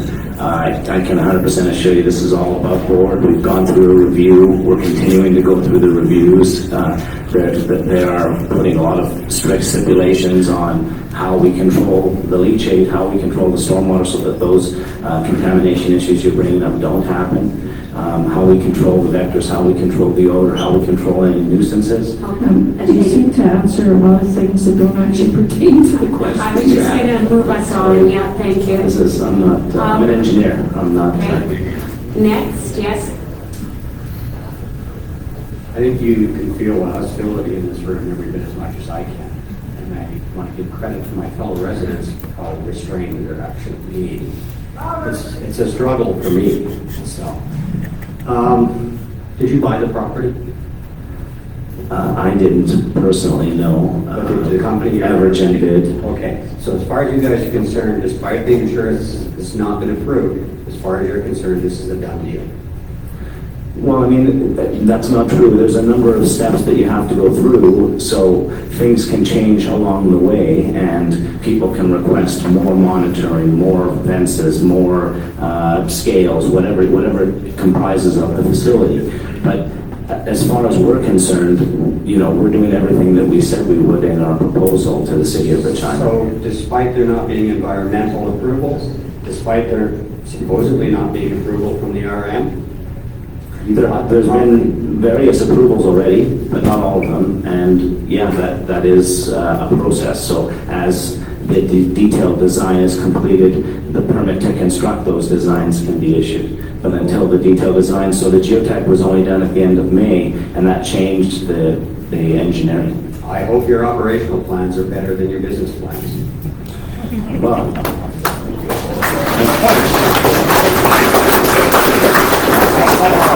I'm willing to share the operational plans. We have many examples of them from other facilities, and they go into great detail about all of the things that you're talking about.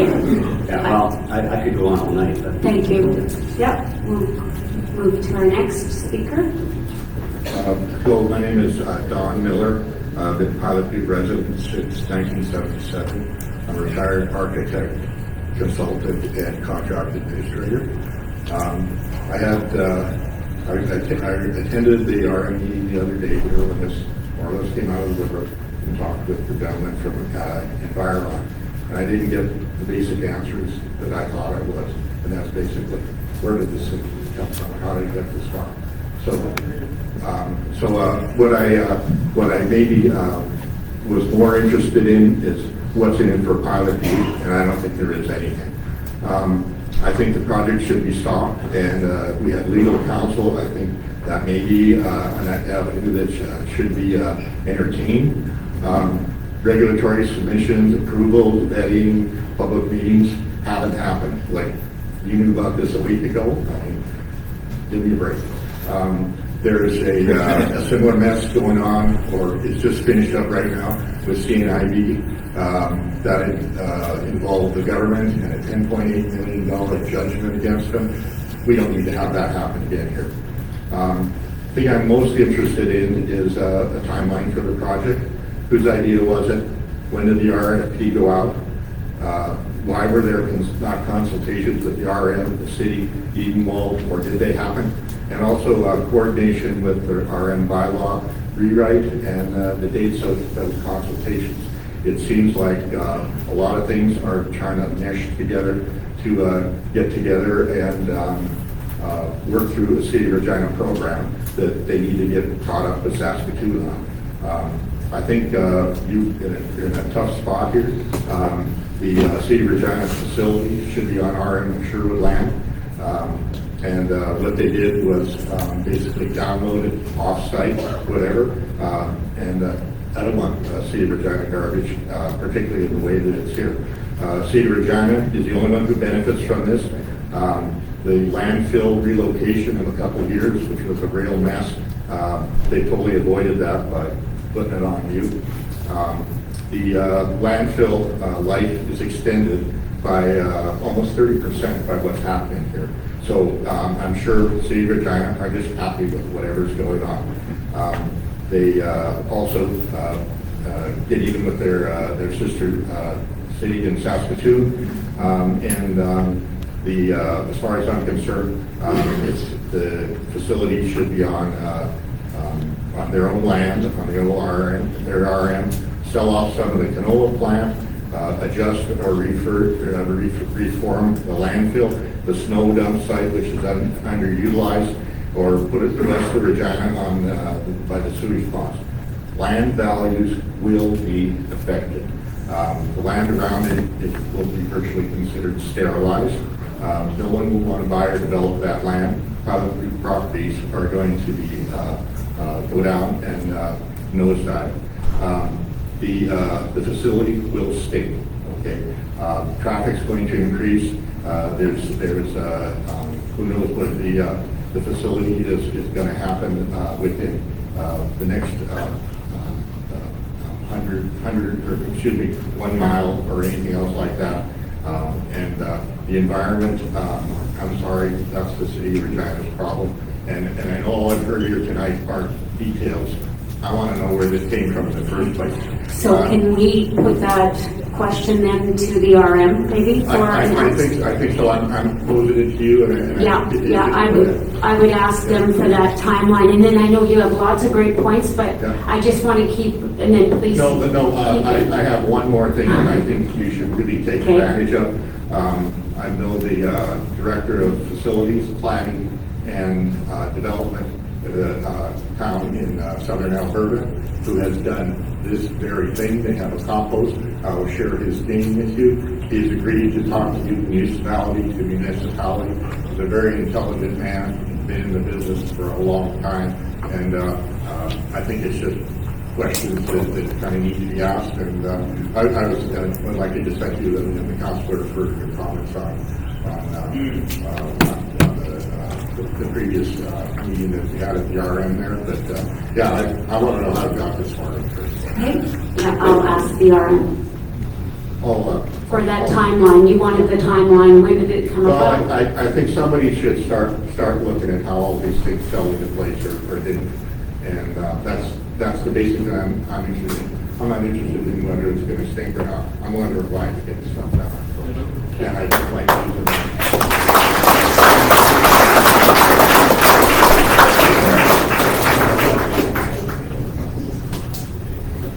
Would the RM like to respond with a bit of a timeline? And explain again about the RFP. So the pilot project, we operated that for 2 years. That was different than the 10-year operating contract.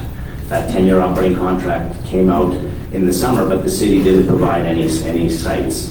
They just asked for proponents' proposal on what they would do if awarded the contract, what they would build. And so we proposed using the gore cover system inside of a building. That's the belt and suspenders. Anyway, that's what we proposed. That happened in October. Okay, thank you. Sorry. Again, this is being recorded. When did you engage the RM in discussions? Any type of discussion? I want to say it was near the end of the year. We had come up with our sort of top 3 or 4 sites that we were looking at, and we started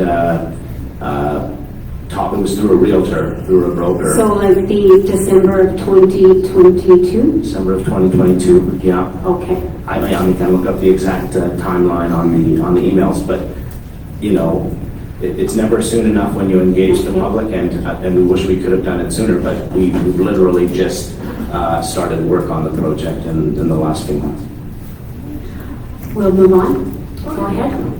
Cindy Zomer, I've lived here since 1973, since I was 3 years old. I have several little questions. What are you mixing into the green shredded stuff? Will that leach into the soil? Will you have something that keeps everything from leaching down into the soil and into our water tables? Yes, so we don't add anything. The food and yard waste, what we do is put it through a shredder, so we get it to 6-inch minus pieces, and then we add that recycled leachate to get it nice and wet. That leachate is just anything that's come off the waste, gets collected and stored in a tank and recycled by the process. So what is leachate? So it'd be like, if you had a big pile of grass, a little trickle of something would come out of underneath that. If you start composting, it starts breaking down. We have in-ground trenches that capture all of that liquid and make sure that we can't contain it in a tank. So it doesn't leak into, like you said, into the aquifer. Okay. So can you guarantee that there won't be any leaching into our soil, into our Yes, aquifers? 100%. That's why it's all done on concrete and asphalt. That's why we use something called Zypex in our concrete mixture. So even if there is a crack, if there's any water that goes in the crack, the crystals form and seal it. It's like a swimming pool. We have groundwater monitoring wells, so that if there is anything that comes up on one of those wells, when we test those every 6 months, we can investigate further. We're going to have drains below the subsurface because of the poor geology, the clay, the perched water table.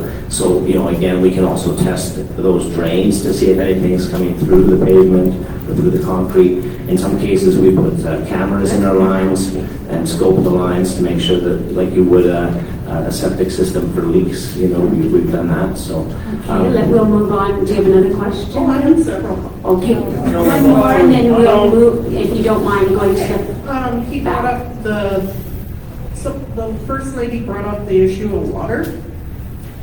Anybody else issuing water pressure issues in their homes? Because I'm sure them using more water of ours is going to make our water pressure even worse. Like, I can't run the sink in my house and run the shower. So your question is more around that water pressure, then what's going to secure that? And then purchasing for.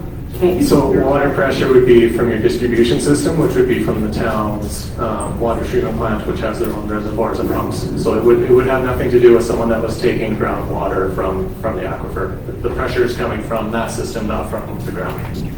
Okay. You're welcome to join the line again. Yeah. We'll keep going. My name is Greg Mallet. I've been a resident of Pilot Butte, or my wife and I have been a resident of Pilot Butte for 46 years. My question is to the RM. Which of the compost facilities that Evergreen has developed and operated have you toured to verify the information that this gentleman has laid out that sounds all so wonderful and glorious? So we haven't toured any.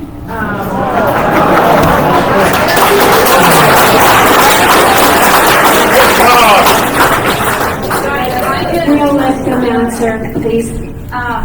Like I said, I haven't toured any because obviously public dollars, and I can't justify spending our public dollars to fly around the country for every development proposal that comes across our desk. But I did call. If we can just get attention, please, so she can finish answering. I called 2 municipalities with these facilities, the regional district of Okanagan and the city of Abbotsford. And I talked to the directors of both of those facilities and did the reference checks, and they came out great.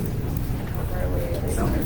Well, the reason for my question is verification and due diligence. Obviously, this gentleman presents extremely well and could sell every one of us a thing of snake oil, I'm sure.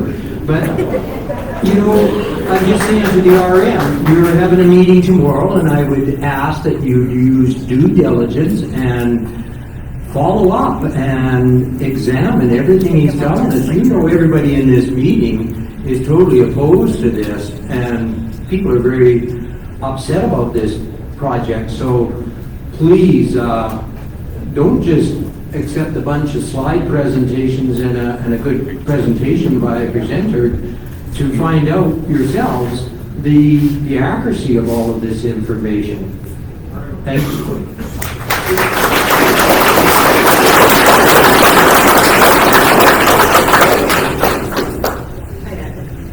My name is Brianna Hillman. I'm a resident of Butte. It's not my name. Can you just speak a little closer? I'm sorry. Question for Mateo. I'm assuming you're not building a facility at max capacity.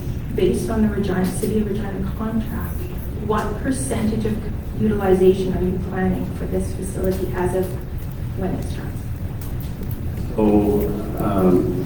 The facility will be designed just for the city of Regina out of the gate, which is that 24,000 tons. Really what that means is that's how much time the average pile gets underneath the cover. So if you pushed more tons through, it would just be less time under the cover. And so that's why we don't want to accept any more material until the first phase of the facility has been completed. So the first, it's 24,000 tons. That's how much we're building. That's how much we expect from the city. So you're at max capacity, so you're not planning on growth of your business at all? Yeah, so the capacity, I guess you could say. You're not, I should talk about it. You're expecting to be at max capacity. You're not planning to grow your business at all. So that No. 30 trucks is staying at 30? We've been told by Loras that there's about 3,000 tons from surrounding communities that are eager to participate in the program. So that would be, about 10%, of what we would start with the city of Regina. That I don't know if that includes your town, but the capacity, it's not like in the case of Abbotsford, we started with the city of Abbotsford, about 10,000 tons, then we got Chilliwack and doubled in size, then we got Coquitlam and went up to 40,000. So that facility does, there's 21 municipalities in Vancouver, it does three significantly sized of them. Here there aren't really that many other communities, there's smaller communities in the area that we would love to accept at the facility, but again, until everyone's satisfied and until your concerns are addressed, we're not going to be increasing the capacity. Well, we've been talking as neighbors. I actually called a couple of your neighbors out to Abbotsford in this last week. And I guess my frustration has been, I've heard from you, no smell. I've heard from no rodents. And I actually received a letter from one of your neighbors directly beside the plant in Abbotsford, and they are willing to allow me to read this letter. Can I share that now?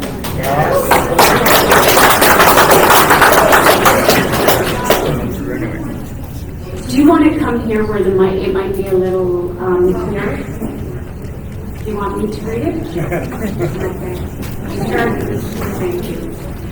Okay, so it says, I'm not opposed to using our or my name. Evergen has not been a good neighbor to us. We're on a floodplain. The city waived the minimum elevation above the floodplain. They approved it to avoid the cost of trucking further out of town. We had a flood in fall of 2021. Evergen was pumping from their contaminated property into ours. We had to tell them more than once to stop. They have been fined a few times for various infractions, but it seems they change management to avoid any repercussions. According to Environment Canada, there is minimum distance from schools, tourist facilities, and groups of people, which was ignored. The golf course down the road was said to be the closest. We are right next door. We attended the council meetings, but our concerns were ignored, as well as a lawyer voicing environmental concerns. It is far enough out from people, you may not find it so objectionable, but they have ignored any of our requests for neighborly consideration. They put a driveway the length of our property right down the side of the property line, which had previously been a cornfield. We lost our privacy and our security. We asked them to put a fence between us. They could not afford it, so we had to do it. Neither could they afford to pave it. We are covered in dust and dirt every day.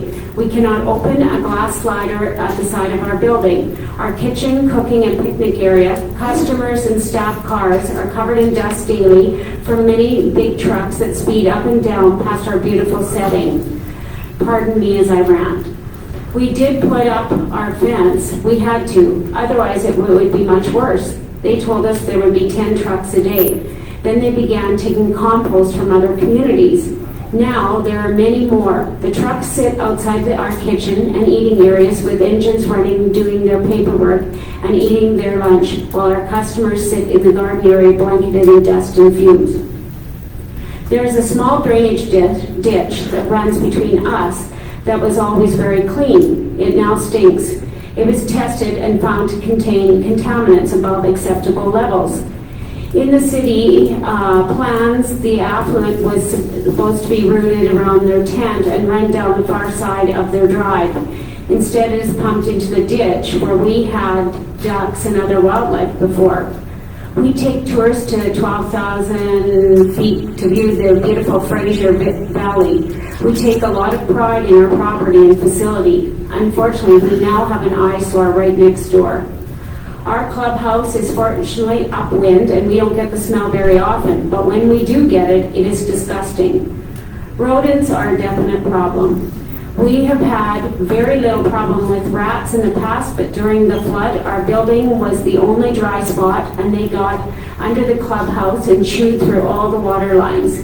To my knowledge, they are limited in the type or amount of animal carcasses they can take. Our field is littered with bones from birds picking through and dropping them. We find them on our runway all the time. We have asked them to clean the ditch and they have finally agreed. I guess I will see if this happens. They have never had any staff parties here or taken part in activities at our facility. I've sent you a newspaper article as well. Let me know if it came through. We are all composting and environmentally responsible. There's nothing environmentally friendly about this facility. So,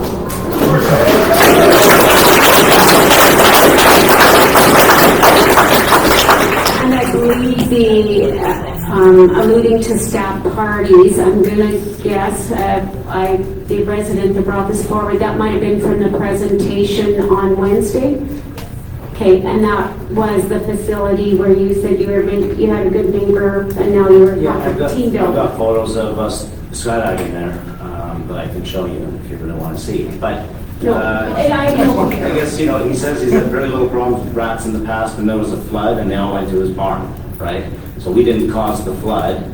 He said he had very little issue with rats in the past. So he hasn't had an issue with rats. He's never had an odor complaint. He's talking about when we had the floods, when that ditch got... So I'm just going to cut you off now. Sorry, we have to continue on, but this was just a resident doing some due diligence and doing some digging and getting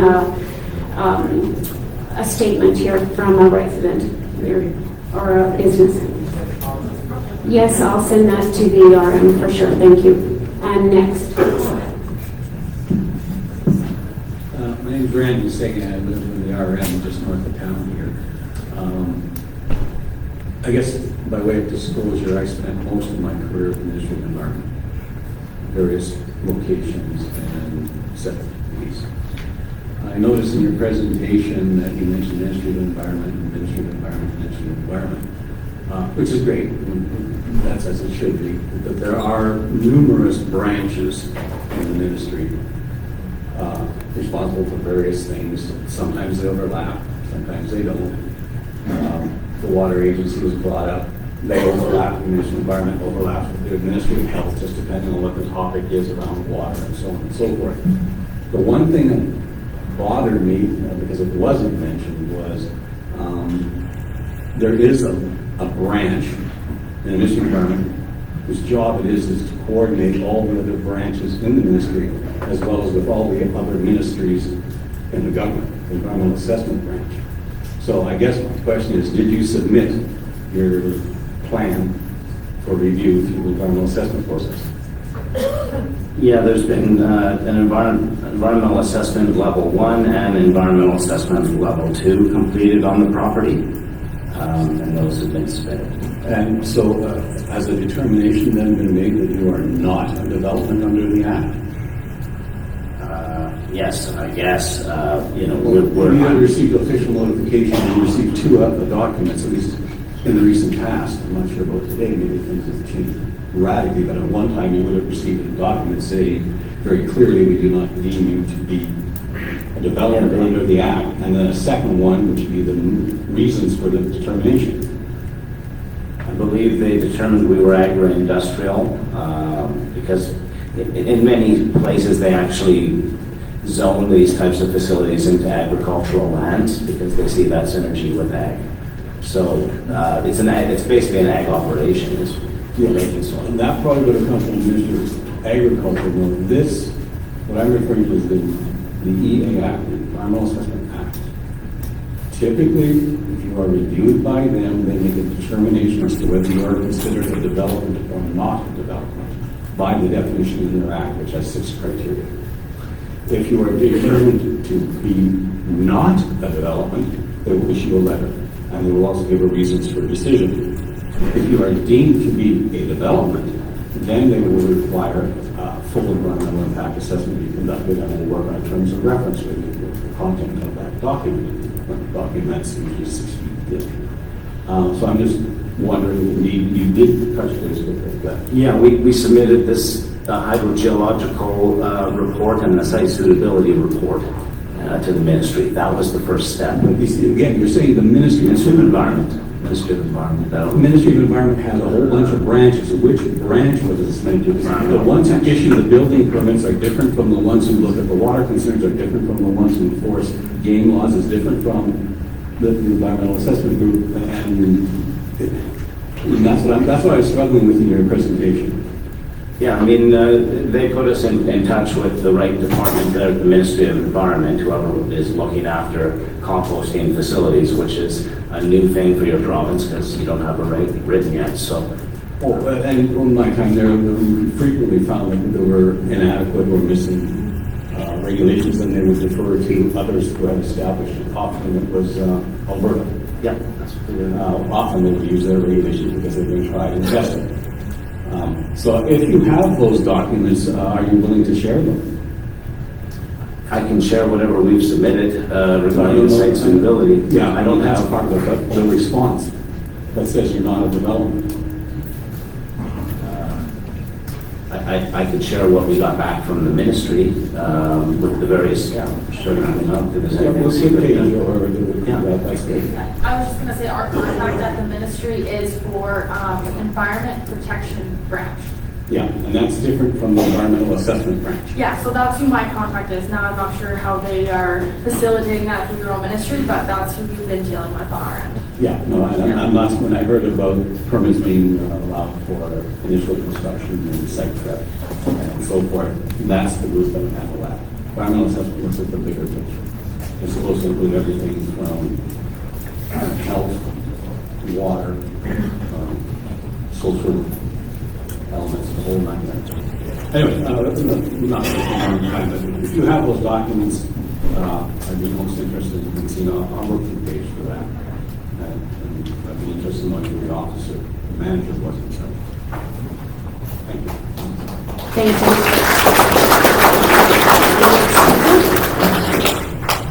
you. Shane Labs resident. First question, the city said it had to be within 15 kilometers as a site. Did the city also say it had to be a certain distance away from Regina? No, they just said it had to be within 15 kilometers from the central area of the city. That was the maximum. And obviously, you'd be, the further away you are, the more points you would lose for being further away from the city. And with those various locations that you looked at, were there locations in the RM of Sherwood? I want to say there was something called the Sherwood Industrial Park in sort of the northeast.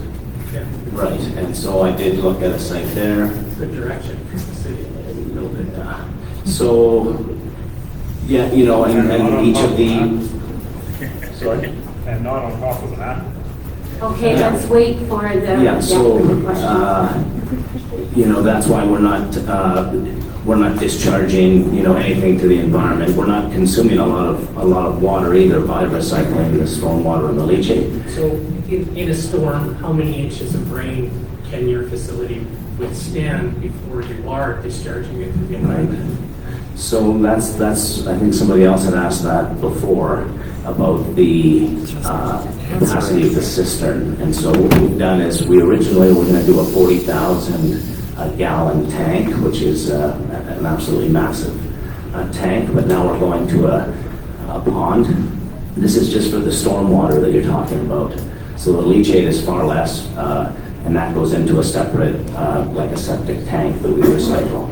But the storm water that you're talking about, which wouldn't have any of the same things in it like leachate would go into this pond, and that would have, I believe the engineering calculation is something like the peak 24-hour storm event, and I want to say it's something like 3 to 4 inches of rain. So something that happens every day. I mean, I know where you're going with it, that, you know, if there was some, even more than that amount of rain, then it would flood the facility in this case, because there is no overflow. So then we would have to pay to dispose the water. We'd have to take it to a treatment facility or something like that, in that case. If. And then a question from the RM, what stop gaps do you have in the event that he wants to grow the facility to take commercial waste, not just residential waste, to take carcasses like he's done in other cities? Do you have any say on what he can fit, or he'll just decide for 10 years? Yeah, so if a development permit were to be issued, we as a municipality, you can put conditions on that permit, and you can only give for certain things. So one of the things that we would look at with this development permit is limiting it to those single-family dwellings from the city of Regina, and we would prohibit the other things that he could possibly take in. So if he ever wanted to change that permit, he would have to go through this process again. However, in the background right now, we're reviewing some compost facility regulations that we have in our zoning bylaw. I I mean, there's nothing in the province right now, but it's gonna take a little bit to get something, strong and supportive through legal work to get that in our zoning bylaw, but that would be the parameter. So adding some more regulations in our zoning bylaw and limiting the permit to what they would be able to do now. Yeah. Thank you. Sean Station, resident of Pilot Butte. The first question I have is on Wednesday last week, there was representation from the Ministry of Environment. I'm just curious if anyone is in the room that is representing the Ministry of Environment again. So I'm curious to both councils, why not? Because they were there at Wednesday at the RM, why aren't they here today? Because that should be on public record and they should be here to see this.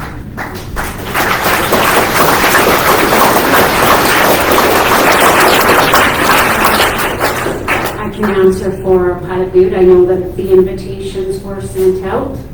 I didn't think we heard anything back from Environment as of yet. They weren't able to attend. Okay, my second question is for Evergen. You keep referring to your proposal on the RFP. Can you make that public? Can you share that document with everybody on what you actually proposed to the city? Because I think that's going to answer a lot of questions.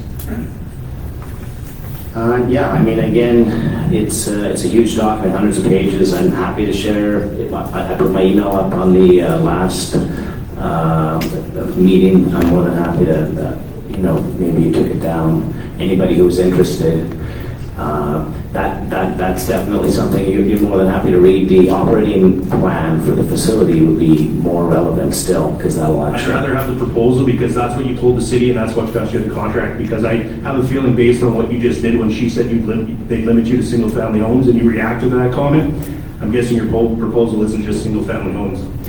Yeah, no.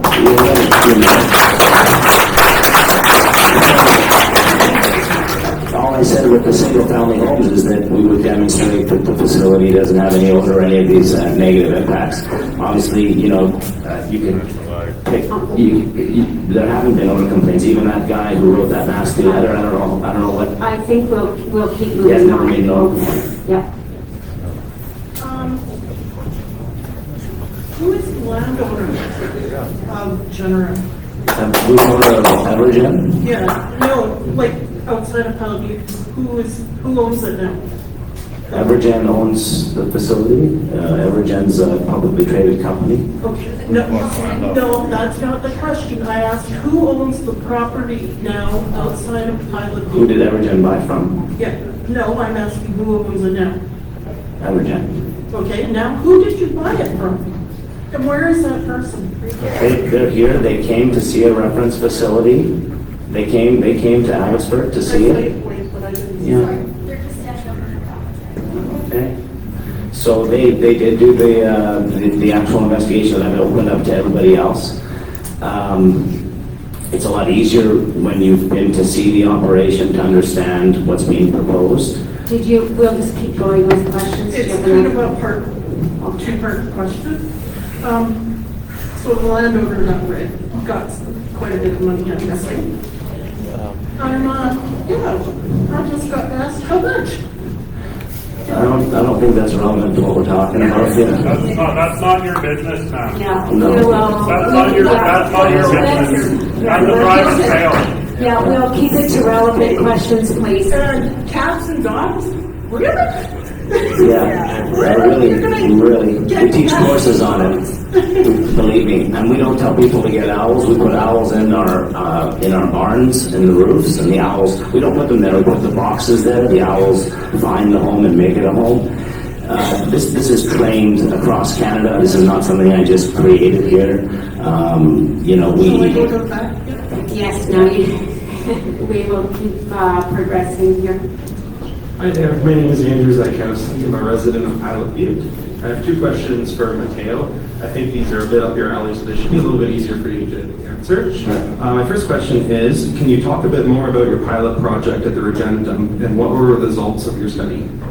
Yeah, the pilot project showed us that, the winds were really challenging here, more challenging than, like the windy city of Chicago is a facility. So, it's very windy. So that just means we have to design concrete walls that bring the covers off the ground and secure them at hundreds of points along the length so that they don't flap in the wind and tear themselves. So that was an interesting thing that we learned. Also, obviously, the extreme weather, those cold day climates. We just didn't operate on those days, so we would take that into consideration with staff. We wouldn't operate below minus 20 kind of thing. There are things you can do inside the building. We got to see what kind of contamination levels we were going to see at the city. That's really important.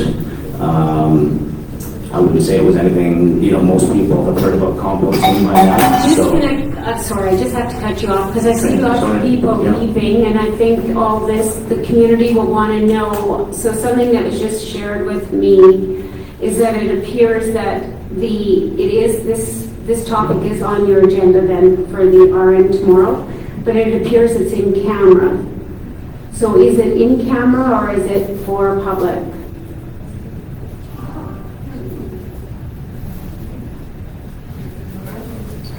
And maybe I'll just clarify for the community. So if something's in camera, public cannot be privy. It's in confidence. Because it's an ongoing negotiation, I guess we would say it would be on camera. So then, thank you. I just wanted that clarity because that was something we really wanted to encourage, is that transparency of discussion.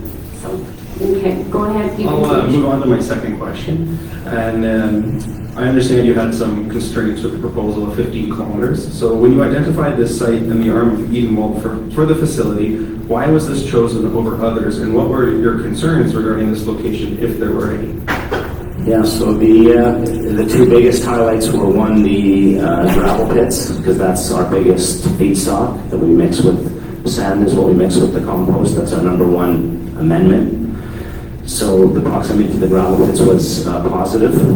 The proximity to the city, being 6 kilometers and being close to the landfill, is a positive, because you want to try and be as close as you can there. The sites were the right size. You don't want to buy a 30-acre site when you only need 8.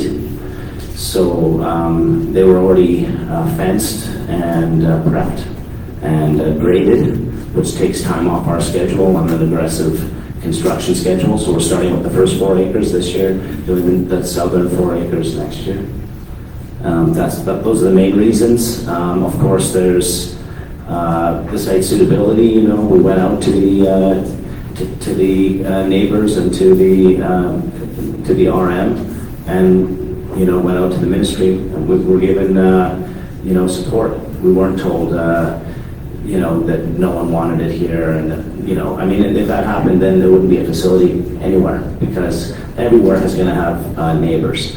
And so because we're here, because we're in a rural area, doesn't mean we're going to stink. It doesn't mean we're going to build a cheaper facility. We're still spending over $10 million building a world-class facility there. Thank you. Okay, I'm just going to ask council for a motion to extend, since we're at 9 or 5 to 9. All in favor? That is carried. Okay, go ahead. My name is Cindy Gomanek. I'm a resident of Pilot Butte. The Municipal Refuse Management Regulation section,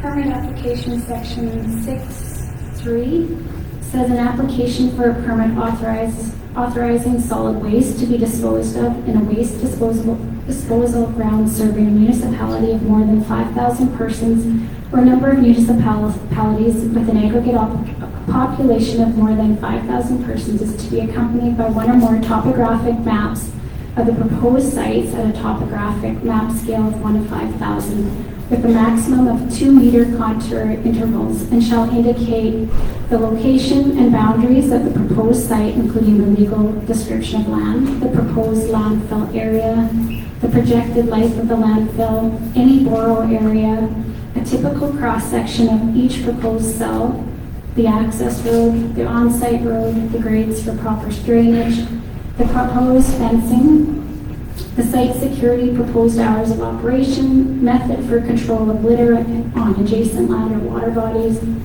the special drainage structures if necessary, the location and depth of any wells and location of rivers, lakes, streams, or other natural bodies of water within a kilometer of the proposed site, the superficial geology, surficial geology, water table, hydraulic gradients, and baseline groundwater quality in the area, the location of any irrigation ditch or any other irrigation works within 1 kilometer of the proposed site, the location of any streets, roads, highways, or railway rights-of-way within 100 meters of the proposed site, any building or structures on or within 500 meters of the site, the existing proposed utilities, pipelines, or easements, an estimate of daily volumes of weights of solid waste, the existing or proposed land use activities within 1 kilometer radius, and any other information that's required by the minister.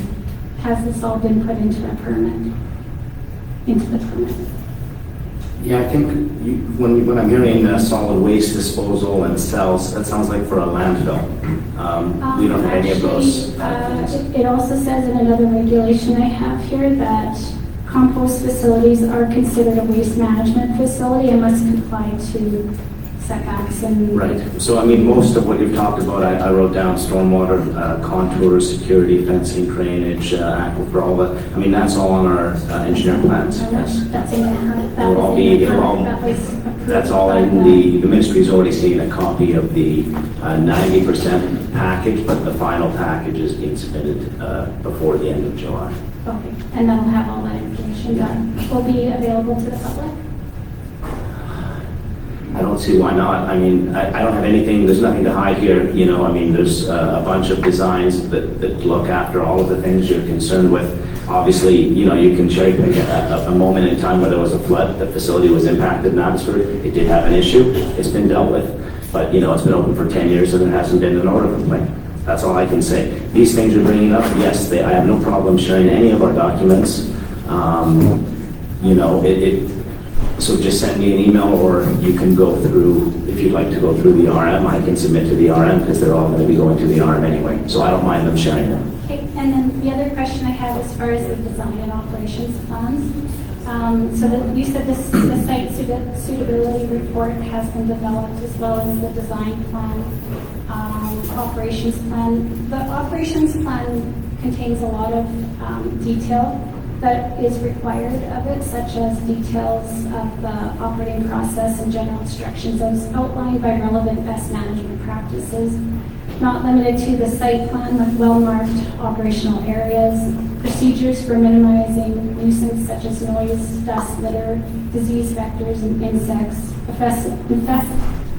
offensive odor and scavengers, and light is another one that is a question. Procedures for on-site surface water runoff, procedures for compost temperature control, procedures for preventing wildlife and animal management plan, procedures for handling and storage of feedstock and amendments received at the composting facility, procedures for feedstock inspection and screening, a manifest for compost, a manifest for sale, use or land description, procedures for staff training, and then also an emergency response plan.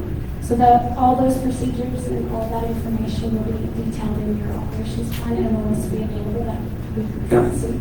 Exactly. That's essentially, I mean, that's the main parts of the operations plan, yeah, everything you mentioned. Okay. So at any time, anybody here can ask for that information. Okay. Yeah. Move on to our next. My name is Brian Easton, Butte resident, and I've lived for over 30 years. My question is for the RM of Butte. Councillor Anderson had asked what are the benefits to the RM, and I don't think we got an answer to that.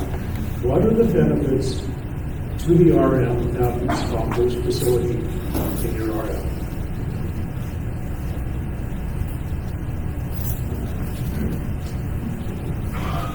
Are you addressing their council or the administration?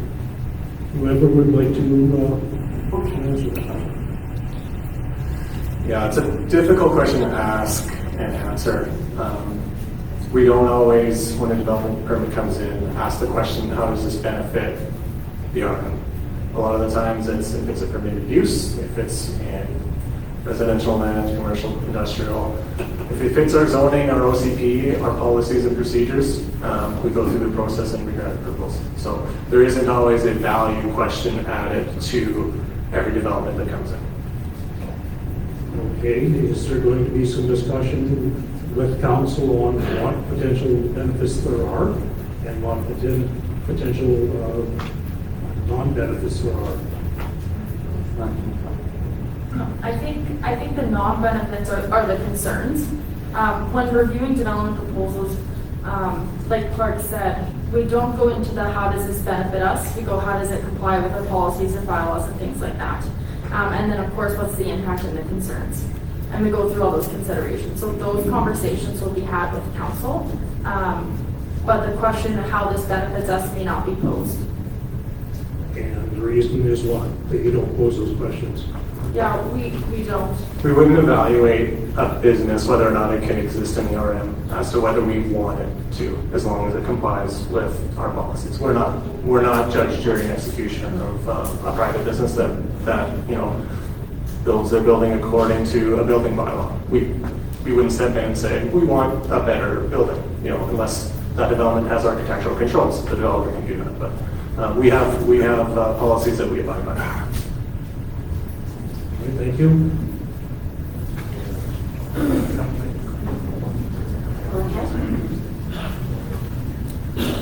Hi, I'm Denise Manship from Butte. I was wondering how many breaches and have you had any fines on your company? Yeah, so that there was some fines about, like someone else mentioned, about when those floods happened in December of 2021 until March of 2022, I think it was. And that was to do with the quality of the stormwater that went into the irrigation ditch. I should mention that, all the farmers supply manure to their fields around there. So, and we did fish studies, and they're sticklebacks, they're called. They're all along our ditch. There's no dead fish. So, yes, there have been some fines, but those issues have been addressed. So those were related to the stormwater in Abbotsford. And because there's so much more rain, 10 times more rain over the year there than there is here, that's harder to manage.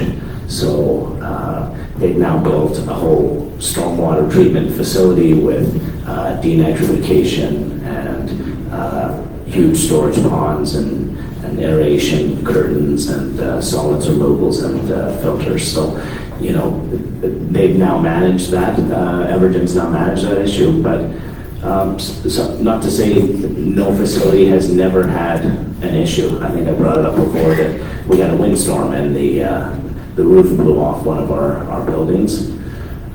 It took us a couple months to get a new roof put on. So, things can happen, but all of the facilities are currently in compliance right now. You keep blaming the floodwaters or whatever, and according to this, it was before, it was November 5th, and it says here that the stool was 68 times higher than the permit limit.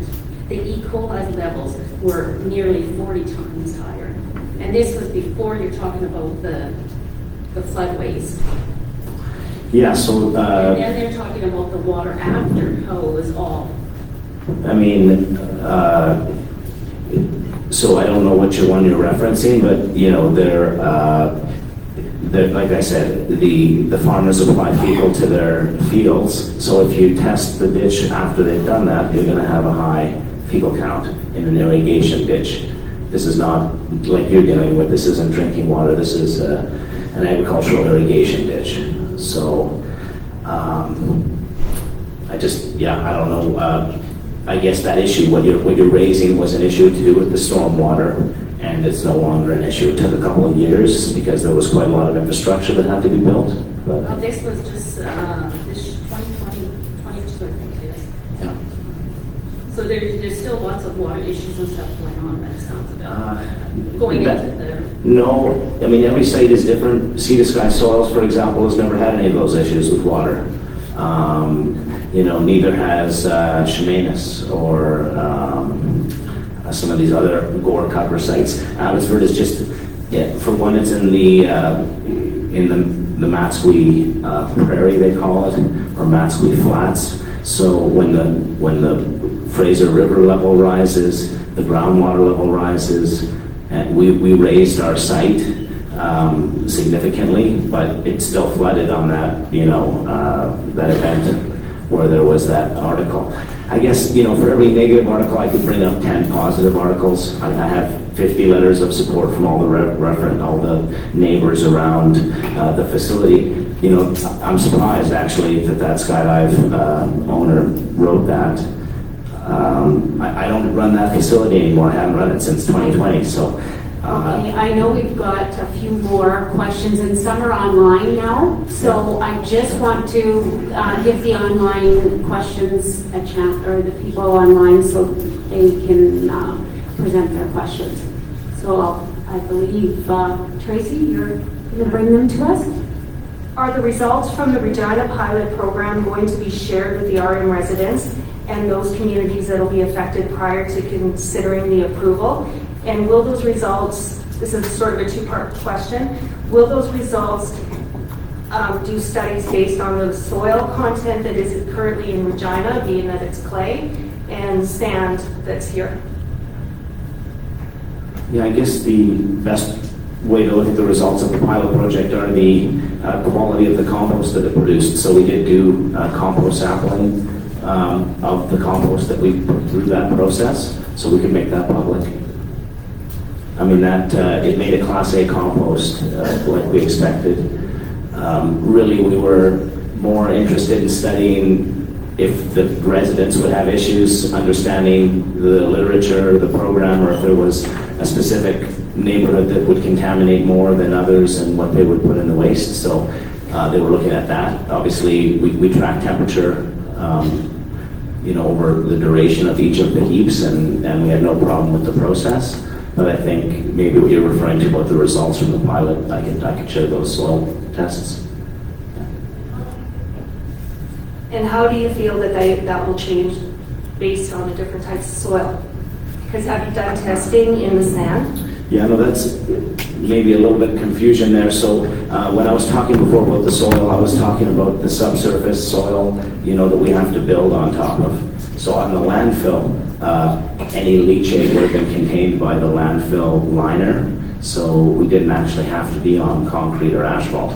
But when you put down concrete or asphalt, you've got to make sure that you've got enough bearing capacity so that it doesn't get all wavy or crack or settle. So what we're doing now is prepping the site geotechnically so that we don't have big cracks in our concrete, and everything works the way it's supposed to. One last question here. With the City of Regina's composting starting in September the 5th, where is their composting going if this facility isn't built at this time? Yeah, so I guess the City of Saskatoon recently started a program. They built a facility up there. It's also a core facility. It's the same technology we're building. So, like I said, this is really the Coca-Cola of composting technologies. There's hundreds of them around North America and around the world. And it's because it works. That's why people use it. So Tracy, was the question if this is not approved or while it's waiting, where is the compost going? Is that what you mean? Yes, the City of Regina have announced that their compost program begins on September the 5th. Yeah, I mean, that'd be a major issue, right? That would be some kind of legal battle, God knows what, because now someone else is going to have to take the waste, and they're going to charge an arm and a leg because now you're asking them last minute, that's not under contract. They're going to see a huge opportunity. So yeah, I don't know if that's what happens. Where would it go?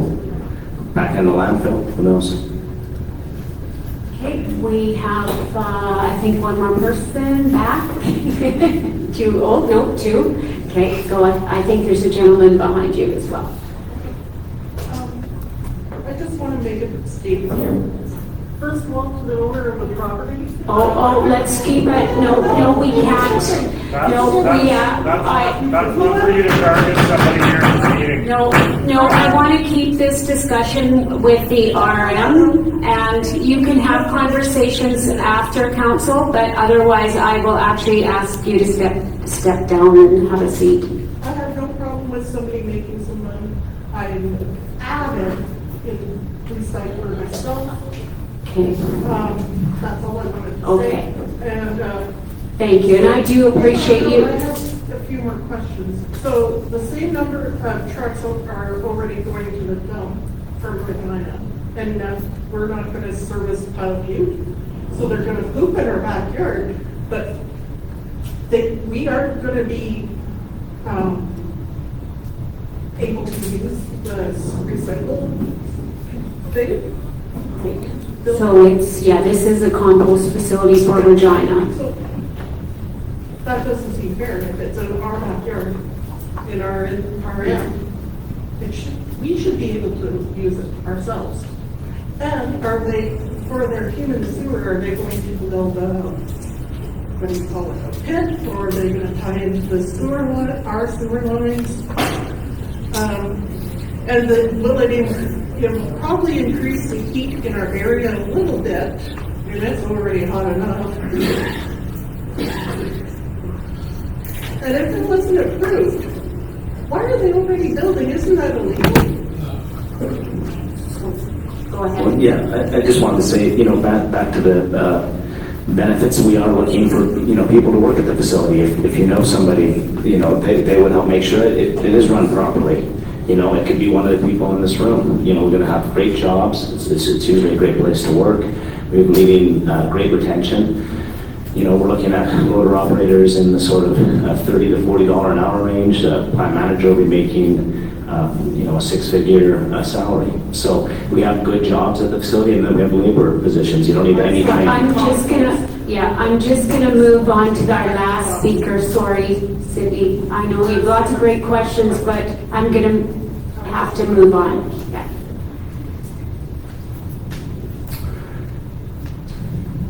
Can I keep mentioning these benefits to the community? Maybe not everyone realizes we're spending so much money here. Yeah, you can after I'm done. Okay, sure. My name is Wally Paslowski. I'm kind of new to the community, a couple of years, I guess. I have no doubt you make Class A compost. I mean, you've been in the business. What is phase 2 and 3? That's a good question. So the first phase is because of all the time it takes Making the compost for the permit. Stuff coming from the house. When is the stuff from the abattoirs and all these other places coming?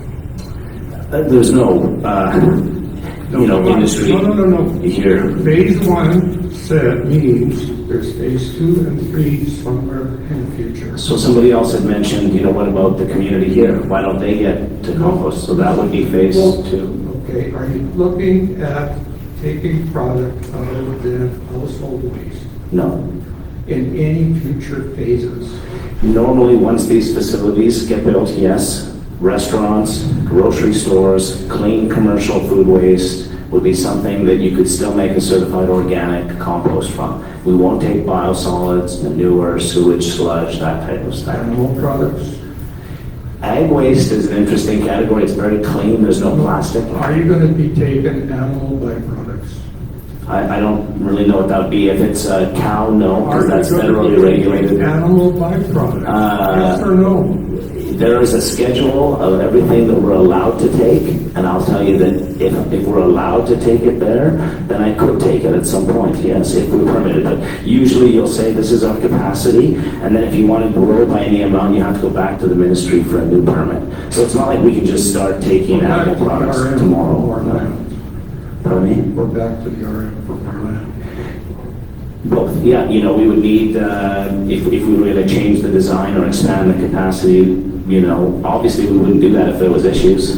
No, we'd be talking about relocating it or shutting it down. Are you prepared to put in writing that future phases will not involve any animal byproducts, carcasses, catastrophes from agricultural, unfortunate barns burning, that kind of stuff. Are you prepared to put that in writing? Federally regulated? No, are you prepared to put that in writing as the president and owner of Evergreen? No, I mean... No, you're not. Right. So what the hell's going to sneak up on us? Yeah, I mean, I would say... I think where you're going with this... Please. Sure. Yeah. Please. Yeah. I think the administrator, you've done a great job talking. You've answered a lot of... Hey, who's the administrator? Are you the counselor? No, I'm the manager of planning and development. Okay, you've done an excellent job of answering stuff. It's unfortunate, counselors, you've been so silent on this topic. You are the decision makers. It would have been good to hear what you were thinking. I know your staff have a responsibility and they have things to do. But you people are the people that make the decisions. Your silence seems to speak a horrendous amount of words to me. The meeting tomorrow's in camera. That seems to speak to me. Because as part of a negotiation, I think I heard the answer. To me, that suggests that this is continuing. When someone says it's a negotiation, it doesn't sound like they're going to take this community's concerns very seriously. What's the vision statement of your council and the RM? What's your vision statement as a council? Is it about community? What's it about? Do you have one? What is it? Can you tell me? Not off the top of my head. It's in our OCP, it's in my other binder. Okay, does it say something about community and inclusiveness? Absolutely. Yeah, that sounded like this was really inclusive, guys. I mean, I'm a newcomer, so maybe I'm not in tune with stuff. But if your vision statement is inclusiveness, you seem to have forgotten the main thing here. The community. And the community is not just Pilot Butte. It's all the residents around us. But ultimately, it is the big impact this year.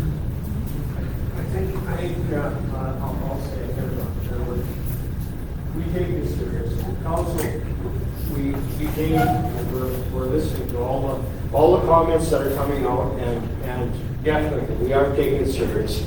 And yes, we will be talking about it at our council meeting. You know, to say that we don't care, we wouldn't be here if we didn't care. And I've been part of this community for over 40 years. And you know, I just live 6 miles north of Butte. I know a whole bunch of these residents. They're friends, they've been co-workers, they've been everything. Yeah. So yes, I take this very serious, and definitely we are caring and we're looking into it. Yeah, okay. And so yeah, to say that we're just sitting back here, we're not. We're taking it to heart. Okay? I appreciate your comment. In your decision making tomorrow, I'd like you to remember what your vision is and what your vision statements are. And I want you to remember all your good buddies and your friends and everybody, and what the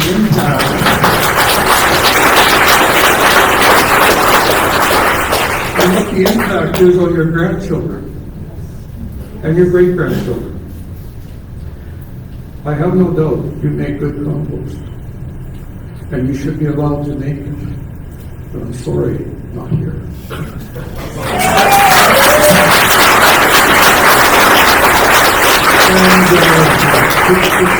To council and you guys done a great job, I think. But anyhow, I assume you got a lawyer. Personally, I wouldn't be opposed to any kind of levy to take a legal step. I wouldn't mind contributing. So I hope we don't have to do that.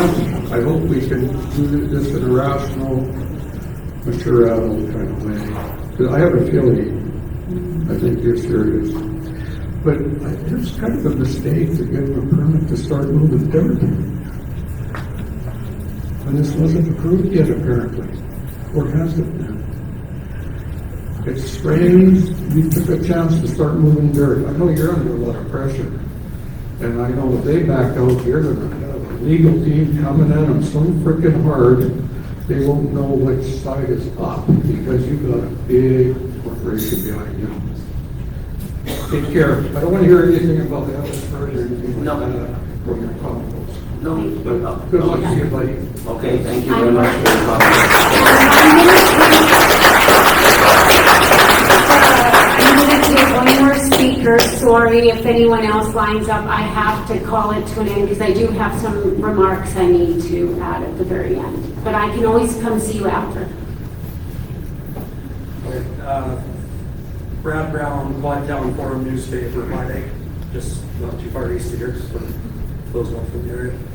I don't have a horse in the race here. I don't live in Pilot Butte. I don't live in the RM. We've had a very positive, constructive relationship with both councils, so I'm not coming at this from any particular angle at this point. Or possibly at any point in the future for that matter, really. My question for you, Mateo, is I found, so I'm Googling, researching as the meeting's going on.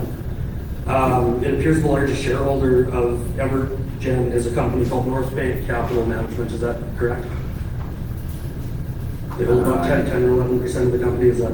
I wouldn't know. That'd be corporate relations. Someone else. Yeah. Okay. I just want to go a little farther down that rabbit hole, though. Evergen is not owned by yourself, correct? Okay. Definitely not. No. So from what I could find online, an SEC filing, Securities and Exchange Commission filing from May 1st of this year, lists the head office for the largest shareholder in Evergen in a community called Ketchum, Idaho. And that same filing says that the books for North Bank, again, the largest shareholder of Evergen, are kept by a company called Apex Fund Services in Evansville, Indiana. And a quick search for Apex Fund Services seems to show that they also have or had offices at one point in Toronto, Bermuda, the Cayman Islands, and Abu Dhabi. The reason I'm asking right now, I have some personal circumstances and time constraints that may limit my ability to follow up in more detail. Of course, I'll probably have a few more questions later in the week. But given that kind of web of investors and funds and that sort of thing, if something does go sideways with this project, where do people turn? If is it not possible that North Bank or Apex or whoever it might be shuts down Evergen, changes the name, and there's suddenly nobody accountable for any sort of mishap on the site? Who's liable to clean up the mess? Right. So there is bonding on the project, or insurance to make sure that they wouldn't abandon the site and they would have the funds available to clean up the site. If it got shut down, if it got, the facility got scrapped or something like that. There is a corporate relations, there's an office, there's staff out of the Vancouver Evergen office. It's publicly traded, so I don't really know who Apex Funds or North Bank, I don't know how you found all that out, but it's publicly traded. So those funds or banks may have decided to buy into a sustainable business, so they bought into Evergen for that green credit. So I don't know what to say about for that, but they do have staff in an office that you can call if you have concerns. I can just tell you that facilities that have been problem facilities don't last; they get shut down. So I wouldn't be in this industry. I sold my companies. Believe it or not, I'm doing this for fun. So, I know it doesn't seem like it. I'm getting grilled by all of you. Everyone's bringing up every skeleton they can find in the closet. It's not a lot of fun, but I am actually very passionate about organic recycling. I've been doing it for over 20 years. The communities that have it, by far and large, 99% of them are thankful that it's there. And there's, like Paige said, the communities that have been referred to or referenced or contacted have all said positive things. So, I'm passionate about bringing it here. I think it's going to be a great project for your community. I didn't get to answer what all the benefits. We've offered to give a free compost to anybody that chose a town of Pilot Butte post office. I know that's you know, a PO box. I know that's not a lot, but that's all that we do. We're a small business with less than 10 employees. So everyone's saying, what else are you going to do for us? We don't have millions of dollars to give away. We're going to be spending about $10 million in the development. So there's jobs and business and development money. There's property I'm just going taxes. to move this along. Did you have any more? Yeah, just a personal observation, you have an odd definition of fun, but. Yeah. No, and then for the RM, I was just going to ask if you guys choose not to, and this could be for administration or council, if you guys choose not to proceed with additional permits or to allow the full-scale operation or construction of this project, is the RM on the hook for a financial penalty of some sort? Is there some sort of out clause where you guys will be on the hook for a certain amount of money, whatever that amount is at this point? Nothing through any of the contracts that, there's both the contracts, but nothing on paper as of now. We would have to seek legal opinion to see what the repercussions of that would be. Okay, thank you guys. Thank you. And I believe one of our councilmen have one more question. Go ahead, Scott. Just again for administration, there's a lady that asked a very similar question that I'd asked earlier, and I just wanted to confirm. In regards to the Saskatchewan government guidelines for composting, will the RM recognize this as a waste management facility? Good question. We don't have that facility in our zoning bylaws, so we can recognize that on the provincial scale under those provincial guidelines. The Ministry of Environment will use those while addressing and considering this application. But I have to use my municipality policies, bylaws, and plans in order to address this. So interconnected with the provincial, because they are the overseeing governing body. And just to clarify, you acknowledge this as being a gray area in one of your earlier comments. So you're basically saying that your zoning has a flaw in regards to what the Saskatchewan government has regulated this as. Not a flaw. I would say our zoning bylaw can't encompass every single thing that comes across our desk. Or else it'd be 600 pages long. Municipality tax in Saskatchewan says you guys have to comply with all provincial laws, and bylaws cannot contradict them. Yeah, it doesn't contradict them, but we don't have every single use in the whole province, so. No, but the point is Okay, so just to answer that, we can't put every single thing in our zoning bylaw, just like the town of Pilot Butte can't, like all that industrial land that's on your future land use map along the west of town. Like you have permitted uses of asphalt plants and concrete plants and things like that. You also don't have a compost facility. You don't have a zoo. You don't have an amusement park, and neither do we, right? So there's those uses where they don't go under zoning bylaw. And thank you. And I think that wraps up and leads us back to where we began when council started asking questions to that really puts it back on your council. Because ultimately it's council then when there's that ambiguity in your zoning, you have the power actually to bring that back to the table and vote on whether it moves forward or not. So I'm just going to go back to next steps for the town of Pilot Butte because I know that many residents already had to leave, but just so that you know. And so next steps is we are going to submit the response that I read at the beginning of the meeting in a letter format to the RM. We'll be asking for a formal response to that. Second is we will continue to consult with our legal and for guidance, with our legal team for guidance. The third is we are going to continue to consult with our ministries. That includes highways, agriculture, safety, environment, and government relations. And then we are setting up a meeting with the City of Regina. We want more information regarding the RFI and about what it means to be a good neighbor. And overall, we are committed to keeping our residents informed. As new information comes to light, we'll be posting this information on our Town of Pilot Butte website. So thank you for everyone. Thank you to the RM, both the administration and council, and to Mateo for coming out this evening, and for all the residents that have come and those that living in the RM as well. We so appreciate your comments, your insight, and your time that you spent with us this evening. And to all of council and our administration as well. So with that, I'm asking for a motion to adjourn. I'll move that we adjourn. Seconded. All in favor? That is carried. Thank you and have a good night.